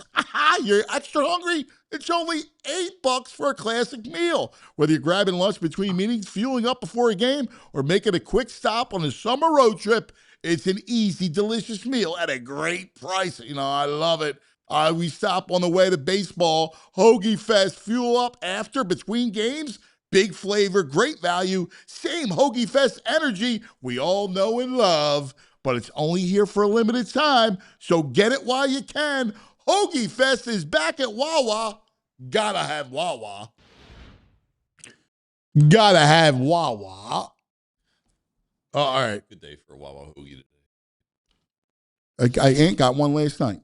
I had to go to, speaking of crew, he had practice Ventnor. Oh, wow. They in the ocean? The Bay. Hmm. So I had to drive to Ventnor. How close is the school from Ventnor? I don't know. The whole thing takes me like an hour and 15 minutes. No, but is the each way. school close? No, I mean, the school's far from me, too. Well, the school's like 45 minutes. The school's far from me. The school's like 50 minutes away. And then from the school to Ventnor is probably another 45. Man, But it's doing almost 2 hours each way, commute every day to school. yeah, Wow. an hour each day. Each way. Each way. Yeah. Just a 2 hour Yeah, day. yeah. Wow. Yeah. Yeah. It's rough, dude. It really is. It's rough. Mm-hmm. All right, we got Jared. Let's go to our man who's been so great breaking this whole World Cup down. Jared Mikolas, good morning. Hello, Jared. Tough Good one, morning, man. gentlemen. How we doing? I'm kind of bitter, to be honest with you. What happened, Jared? I'm in the same boat. I don't think it was any easier to wake up yesterday than it was to go to sleep the night before. And that's because we knew there was a big opportunity on Monday. When you guys were talking about it earlier today, 40 plus million people. More people are watching this game on Monday night than they're watching anything else in the U.S. outside of football. Yeah. NFL football, specifically. That is, we can talk about the measure of success. We probably should do that. But that alone is the step. If you start before the tournament, let's leave the performance out for just a second and say, what are the goals and what are the measures of success we come out of this? Getting the country to get behind the team was one of them. They earned that in the early games. You have to give them credit for that. They also squandered the opportunity when they got into the game on Monday. That was the one that probably would have really taken the country and swept them into, we're behind these guys, not only this tournament, but for the next one. And that's what we have to start thinking about. I mean, we should reflect. It was a poor performance, and it wasn't one thing you look at. It was across the board, as the guy said, or Pochettino said, it was not our day. And in sports, you have these days. It's just a really tough time to have one of those days. I know. And the killer is like, if you lost like Mexico lost, right? Like that was an epic game, rainstorm, right? They're down early. They come back. I know the England got the red card, but it felt like the England was just trying to get to the end of the match. And it just felt like they left it all on the field. This was the opposite, right? Like, you get that bad goal that the goalie gives up, which killed any kind of comeback hope you had. Yeah, it did feel different. I think you are hitting on a point that is important for, looking at the context of the game. Mexico fought until the very end. Canada tried to fight until the end, right? And what the beauty of the game was, like Mexico, they're down a man and they're at Azteca, and you think, okay, everything's going to flip. They get a penalty. Now they're in the game. It's on their side. They should have won that game.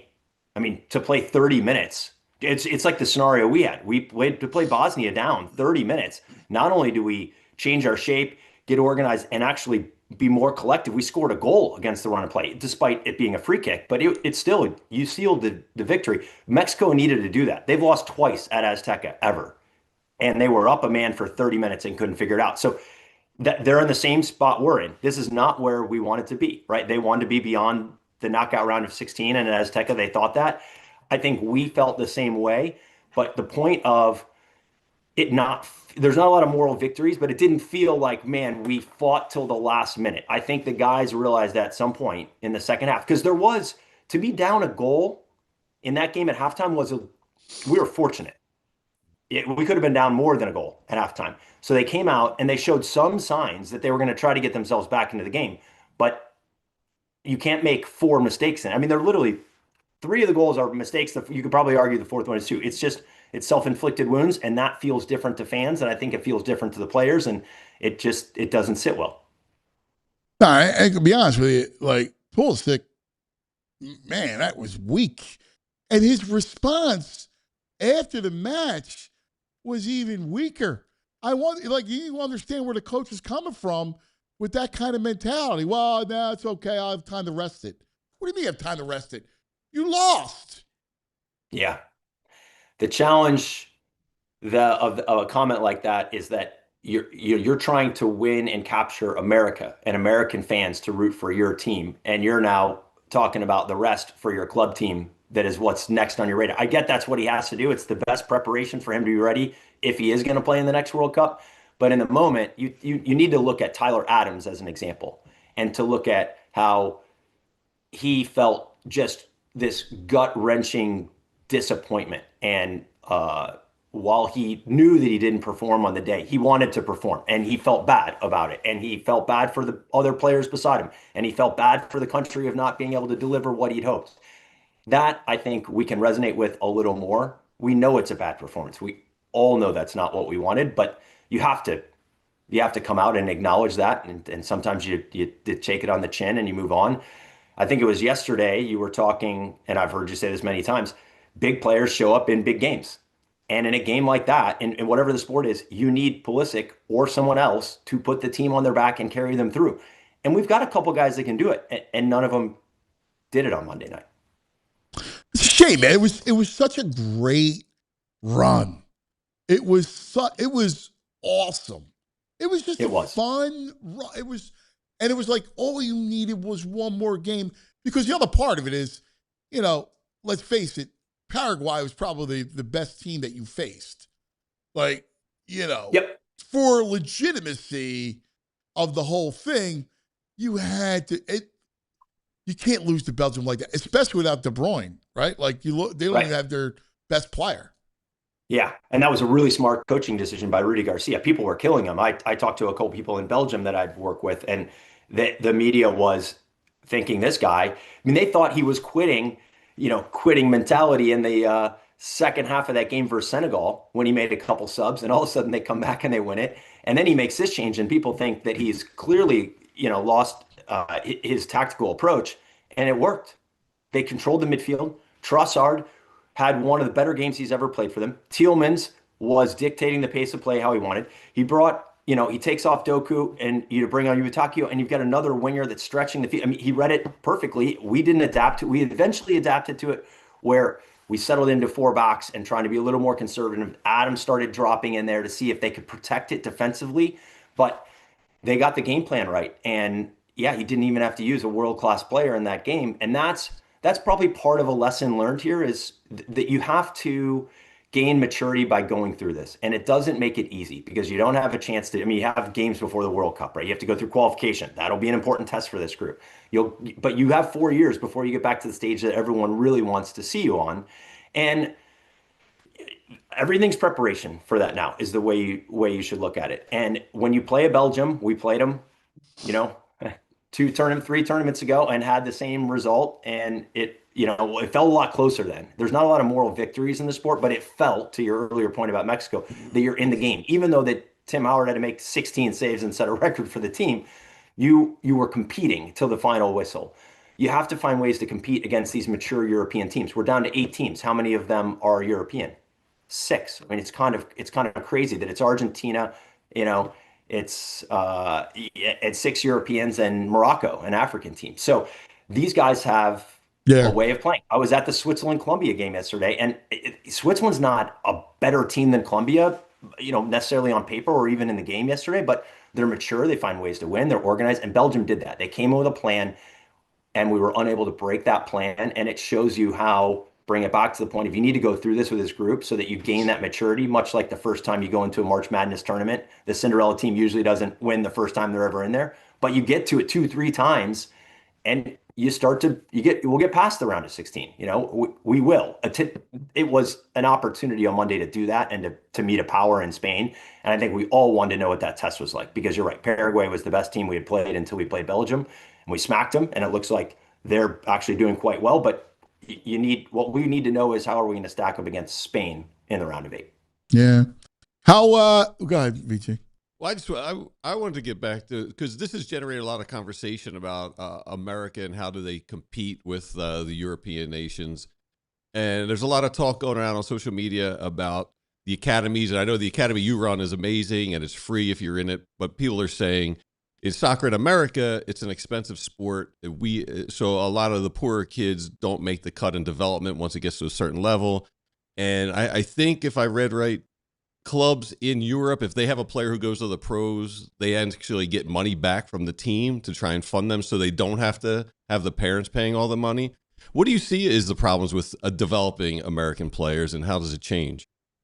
Yeah, that's a really important mechanism for the world overall. So it's a FIFA rule. It's called training compensation and solidarity payments. Put simply, if you develop a player, and we'll use the union because we're close to it, right? And this player comes in from wherever they come from, New Jersey, Philly, somewhere outside of that, and they come into the academy at a certain age, and the club has paid for them, right? So they've invested, they've developed this player for a certain amount of time. When they sign them and they have the youth player now becomes a professional player, and they transfer that player or sell that player on, there's a waterfall payment that comes back, and it happens each time up until transfers that are 23 years of age. So you're getting a return on your investment. And the European clubs, especially some of these Belgian clubs, they call them developing clubs. They develop Kevin De Bruyne in Genk up until a certain point, and then he goes on and plays for Man City, and the fee for that is, it could be $100 million, but your percentage cut of $100 million, it more than pays for Kevin De Bruyne. It pays for the other 17 guys you also developed, but you probably sold 2 more of them too. So the pay-to-play model exists other places. I think a lot of times it is a challenge for sport in this country overall. We need more kids playing sport, and we need to break the cost down, whatever sport that is. So it can be prohibitive to certain players getting into the academy system, but we should not be pinning our whole challenge on this overall, because the professional academies are the ones that are free, and the top players need to migrate to the professional academies, and we need to rely on the league to develop those players, sign those players, play those players, and move them on when they're ready. And if we do that cycle, then you'll see the Aaronsons, right? They're developed, they go on, the union makes a return on that investment. Those players are playing at a different level, and they're still developing and coming back and play for the national team. So that cycle is what we need to do. It's not a singular issue that stands in its way, but it is important. The takeaway is we need people to believe in the American Youth Talent System and invest in it so that we can get to the point where we have these professional players that are world class. That's the thing that makes a difference in the World Cup. Yeah, do me a favor, hang on 1 second, because I want to explore this. It's a fascinating, and this is in your wheelhouse. I mean, you're great at these developmental programs and everything. Just give us 1 second, Jared. We'll come right back. First, we just need to take care of some business. Let's talk about our friends. Let's talk about All-Star Week. That's right, because we are now the center of baseball. We went from the center of soccer to the center of baseball. MLB All-Star Week is coming July 10th through the 14th. I heard our buddy Bob Nightingale from USA Today. He's already coming to town early. You don't want to miss it. 5 days, one city, every eye in baseball upon us. We've got the culture, the competition, the celebration, the biggest stars, the greatest fans, all in one place for America's summer tradition. The stars are going to come out. The fans are going to take over. And this city, it's going to come alive. That's right. This isn't just a game, folks. It's a homecoming. That's right. The MLB All-Star Game. All the stars right here. Don't miss MLB All-Star Week. It's for the people. Head to allstargame.com to learn more. The MLB Summer Classic. All right. Let's talk about Valley Forge. You know that feeling when you need a quick reset, but you don't feel like dealing with airports, long drives, overcomplicated travel plans. It's why Montgomery County, Pennsylvania is such a great getaway spot for Philadelphia area travelers. A little bit of everything: history, shopping, entertainment, outdoor adventure, great food, all just outside the city. You could spend the day exploring Valley Forge National Historical Park, hit the shops at King of Prussia Mall, check out live entertainment, explore some of the amazing small towns, the hidden gems throughout Montgomery County. And with America celebrating 250 years this summer, never been a better time to experience the history and the stories that helped shape this country. Whether it's a couples trip, a family weekend, a sports road trip, or just a chance to unplug for a few days, Montgomery County makes it easy to get away without going far. So plan your trip, book your stay, and start your retreat today at valleyforge.org. That's valleyforge.org. All right, back with our man, Jared Mikolas, one of the great. He has killed it this whole tournament. He's explaining to us, analyzing it. You've had a successful youth program that you oversee. Is there a way that, I know private equity's kind of been the bane of existence for youth sports, but is there a better way? Is there a way to get all the soccer people together to get that money to kind of, be able to go into all the neighborhoods and create a system that you don't have to spend, $5 to $10 grand every year for kids to play? Yes, there are ways. It was a lot of the work that we were talking about even back when we won the bid, when I was at US Soccer, and is that how do we break down these barriers? You probably should start at the top of the pyramid and the bottom of the pyramid and hope that you can work and they can meet in the middle, right? We have to make grassroots accessible, fun, engaging, and get as many kids playing the sport as we can at a young age. And those programs should not be costly, right? These are programs where you not have to travel outside of ideally outside of your city, but certainly not outside of your state, if we're really talking about, what happens below the age of 12, because you have to start playing the game at a young age to develop this technical ability. It's not something where you can pick it up at 16 years of age when other guys are turning pros and then try to do that. So we have to invest heavily in blanketing the youth landscape. So if you're a parent out there and your kid love watching the game, keep giving them opportunities to play it, or, put them in the sport. It's an easy sport to register for. It takes little equipment.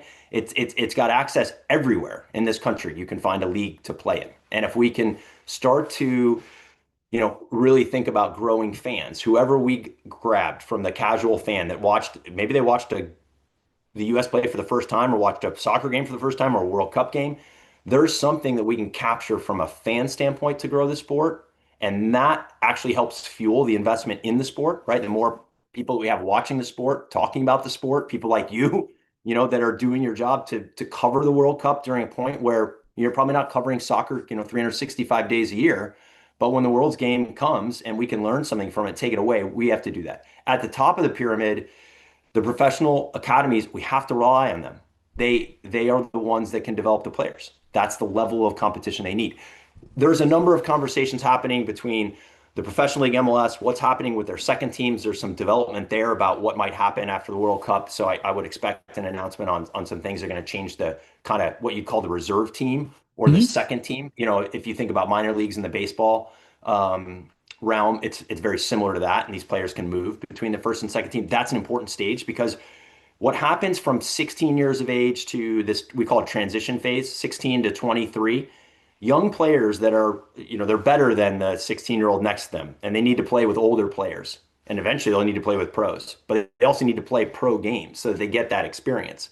The best way to play this game, for a game that doesn't have as much coaching and doesn't have a lot of substitutions or stoppages or plays, guys learn by playing. It's an intuitive sport. So to get professional opportunities for our top players to play is critically important. The pay to play aspect, which is probably this middle area that you're asking about, JT, is a little bit, responsibility of the clubs themselves and the leagues that they play in. And we have a long governance structure that's made it quite difficult. And people take profit in this part of the pie, in this middle zone. And we need people to come together and find what's best for youth development, what's best for the standards and the environment, and really help fuel that. Yes, there's going to be some cost to that, but we've really gone beyond the needs for travel and flying these 15-year-old boys and girls all over the world because they got to play in this tournament, they got to play in this tournament. If we spend all those hours on the field using them to develop instead of sitting in planes and hotels and et cetera, I think we'd gain something from that. So if we could keep more local, we get these guys younger opportunities and rely on the pro clubs and the support of the pro league. We need to support the pro league too, as fans. When the World Cup's over, if you can support MLS or the team in your market, that's going to drive the development of the sport. You're so right. Like, listen, and it's not just soccer. Like I see with baseball, I'm a sports, my kids play everything, and we're a travel baseball family. And it's ridiculous. Like, we go play these tournaments, Myrtle Beach, Tennessee, all over, right? And then you're playing a team from Pennsylvania or New Jersey. Like, it's absurd. Right. Like, you don't need to get better. You don't need to go play a team from Florida to see how good you are. Just get better and play. And then the kid, at some point when you're in high school, then you can play at that level. It's a perfect comparison. And I've read some studies about the cost of baseball and how it's risen as well. And these guys going into travel baseball and early sports specialization at a young age. That's not the answer to the question either. We need everyone playing the sport by their 9 and they got to quit every other sport they're playing. The thread between that and what you're talking about of traveling to Florida to see how good we are, kids need to enjoy the sport they play. Otherwise, they don't want to play it. And what happens between 11 and 14 years of age? Kids quit sports because they don't have fun. So fun is the environment. It's, do we as adults, as league operators, as people in the sport create the right environment for them? And do we have good coaches? And good coach doesn't mean you have to have a pro baseball player or a pro soccer player. It means you need to have an educated coach who designs a training environment that the kids enjoy and want to come back Thursday night after they had a good session on Tuesday because they're fueling the game. So it is education of the sport in this country, which is hard. Coach education has been one of the biggest initiatives at U.S. Soccer to help improve the game because that improves the environment. So you don't need to travel. Do you still need to have a tournament and maybe a state champion or even a national champion? Great. Kids have something to look forward to and to play. You can do that 1 or 2 times a year, but you don't need to every Memorial Day spend 5 days, parents taking off work and all this stuff to go play in some event. 1, 2 times a year, can you do that? Sure. But it has, because of the PE and because not just that alone, but because of the money in the sport, just in general, the incentives aren't necessarily aligned with what we need from a player development standpoint, because player development is not linear. It's not like if you do this, then this, and it's slowly taking this upward trajectory to the right.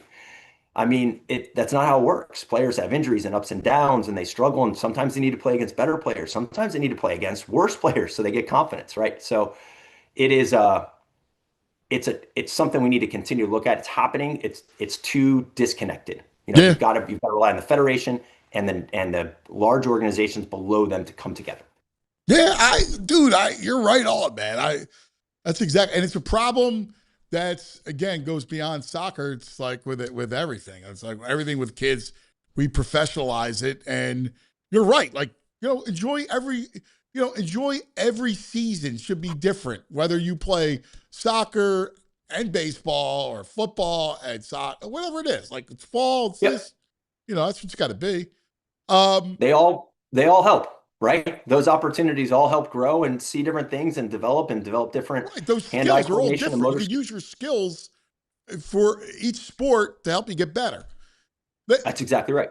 All right, before you break down the quarterfinals, it's time for the dumb questions of the day. All right. Okay. All right. This is hey, we've loved this tournament, so much fun, but what's the purpose behind this in this day and age? All right. That's the preamble. Mm-hmm. Why, when it comes to extra time, why does the official why is it so subjective as to when time ends? And why can't there be a clock? Like, why can't, in every other sport that uses a clock, why can't there just be a clock that you stop time and then you start? Why? We took one of the challenges of the sport and made it worse in the World Cup by adding a hydration break, because now you have a 2.5 minute pause in the middle of it, and then you've got to add that time on, and et cetera. The game has, from a laws, they call them laws of the game, it has some structural challenges right now as it's going through a number of evolutions in the way the game is changing, especially with VAR. Right. If we want to get into that, there are some challenges. The clock thing, it is about the referee managing the time in the game, because you see time wasting happening so much. So I heard earlier you guys were talking about, why don't we just stop the clock? You can do that. You know what you'd have? You'd have every second would be accounted for, and you know how much time the ball is in and out of play and all this stuff. You might actually cause more issues because you have more guys that are now whining, trying to stop the clock because they're down. And then you're going to have a bigger issue with wasting time. Oh, I got to tie my shoe. Now I've got to kick the ball over here. Right. So the idea is that if there's all these shenanigans, which we're trying to get out of the games and make it fun for fans and enjoyable to flow, is that we're trying to trust the referee to kind of manage that. It's a difficult thing to do, having done it. But, when they announce, I think one thing I've heard from a lot of people is when they announce the 9 minutes at the end of the game, which people can follow that, it seems. Right. How could it be 11? Well, the reason we have 9 is because what happened in the 45 preceding it. And now whatever happens in the 9 adds on. Now people with one team or the other feel like, oh God, now it's even unclear. It is ambiguous. At some point you're trusting the referee to manage that. Has there been more time wasted? Has there been a goal, an injury, et cetera? We want to add that to time on because we don't want the game to be shorted of the amount of time it has. But if we're stopping and starting the clock every time, this happens in college soccer. You'll see the guys that they put their hands over and they'll stop it. And they stop it for every yellow card, and they stop it for goals and all this stuff. It's cumbersome. It works, but I don't know that it necessarily, you watch it and go, oh my God, this is so much better than the stoppage. I got you. I think there's it's better just solutions. the American clock in my. It's the buzzer beater idea. It's a question I've had for years, and I've always, since this is the dumb question part of the show, I was like, Jared's got to have an answer for it. It makes sense, managing, the stoppage piece. What about the idea of the goal? I'm sorry, you got to roll. I apologize. That's all right. Let's go. You want to talk about Egypt-Argentina goal? Yeah. Okay. Like, how do you take that goal? Why don't you just stop the game there? There was a foul. Here's the reality of that scenario. I think we've introduced VAR, but we haven't introduced all the rules behind it that need to accompany it to create the case precedent or to create the interpretation of what to do in that scenario. So, put simply, there's contact between the players at one end of the field. It's literally from one end to the other end of the field. That's a foul, is what we're saying. Leave the subjectivity out. They're deeming that as a foul. There's no stoppage that happens before they score the goal. So they pass 6, 7 times and then score. If they stop the play halfway through, they break down the attack. You can't recreate that and give Egypt the ball at midfield and say, okay, now go. They'd say, oh, that's a disservice to us, which is why we have advantage, right? An attacking team can get fouled and they don't call it, and they let you continue on to see if you improve your chances of scoring a goal. If you don't, the referee can blow the whistle and bring it back a play or two to the tackle because that tackle impeded your ability to score. The same thing is if they call that foul and they're wrong, and I'm not saying this is great. I get fans are outraged by this, and there's a lot of other things that happen in that game that probably lead to it as well. But the first opportunity to review that was the first stoppage, which happened to be a goal. It's just hard for people to understand. It was 100 yards away and 7 passes ago that we're calling this back. So the real question is that a foul or not? And if it's a foul, then the first opportunity to review it was at the other end of the field. I know people don't love this. We got to figure out a way to is it a certain amount of time? Is it a certain amount of passes? Is it a position on the field? Does that impact the goal? Is it denying an obvious goal scoring opportunity like we have when someone, sticks their hand out on the line and blocks the ball from going in, or, the goalkeeper trips the player one-on-one? Those are red cardable offenses for that. That's why you have that rule. This needs to be looked at, but there's no protocol, which is why this happens. Wow. That's wild. There is a protocol, but there's not a protocol beyond review it at the first opportunity, which is what they did. So by the book, they did it right. Now people can decide if they think that was a foul or not. Right. Wow, that was crazy. It's a crazy scenario. It really was. It was wild. Listen, you're awesome. You got to have you back one last time to look at the final and the final four. Let's preview the quarterfinals because we're off today. First day we've had off. So you let me know this week. We'll revisit ahead of the quarterfinals. Love it, buddy. You're the best. You've been terrific. So thanks for being the ambassador, pal. Appreciate it. My pleasure. Jared Thanks Nicholas. for covering the sport. He's been awesome. He's the best. He's unbelievable. He's like makes sense. He's like Jason Avant of football. Yeah, it makes sense in that. I know what he's saying about the referee managing the time wasting. I guess you would have guys just wasting it. I guess if there's a real clock. The goal celebrations, if you score an extra time, the goal celebrations go on for a bit. I mean, it's not fair to not be able to play. If you need a goal, it shouldn't be like, plus they waste time. Like they get they do waste time. So I guess you got to be like, stop the clock, stop the clock, stop the clock. I don't know. Yeah. It's interesting. Good stuff. All right. That's going to do for us, everybody. How's the chat? They're good. Yeah. Everyone's good. I mean, they think. Farsi? Farsi's never good. I got to see one of his comedy routines. You got to let us know what he's doing. They're good, though? Chat's good? Yeah, chat's good. Yeah. Jared's last chat, Joe 76. Jared's a sharp mind. Yeah. Drayson Brooks joke. Getting MLS on actual TV is a start. I mean, you're right about that. MLS. That's another one. That's right. Jules rules. Thanks, Jules. Love ya. Everybody have a great day. We love you guys. We'll see you in the morning. We all silly like the mayor.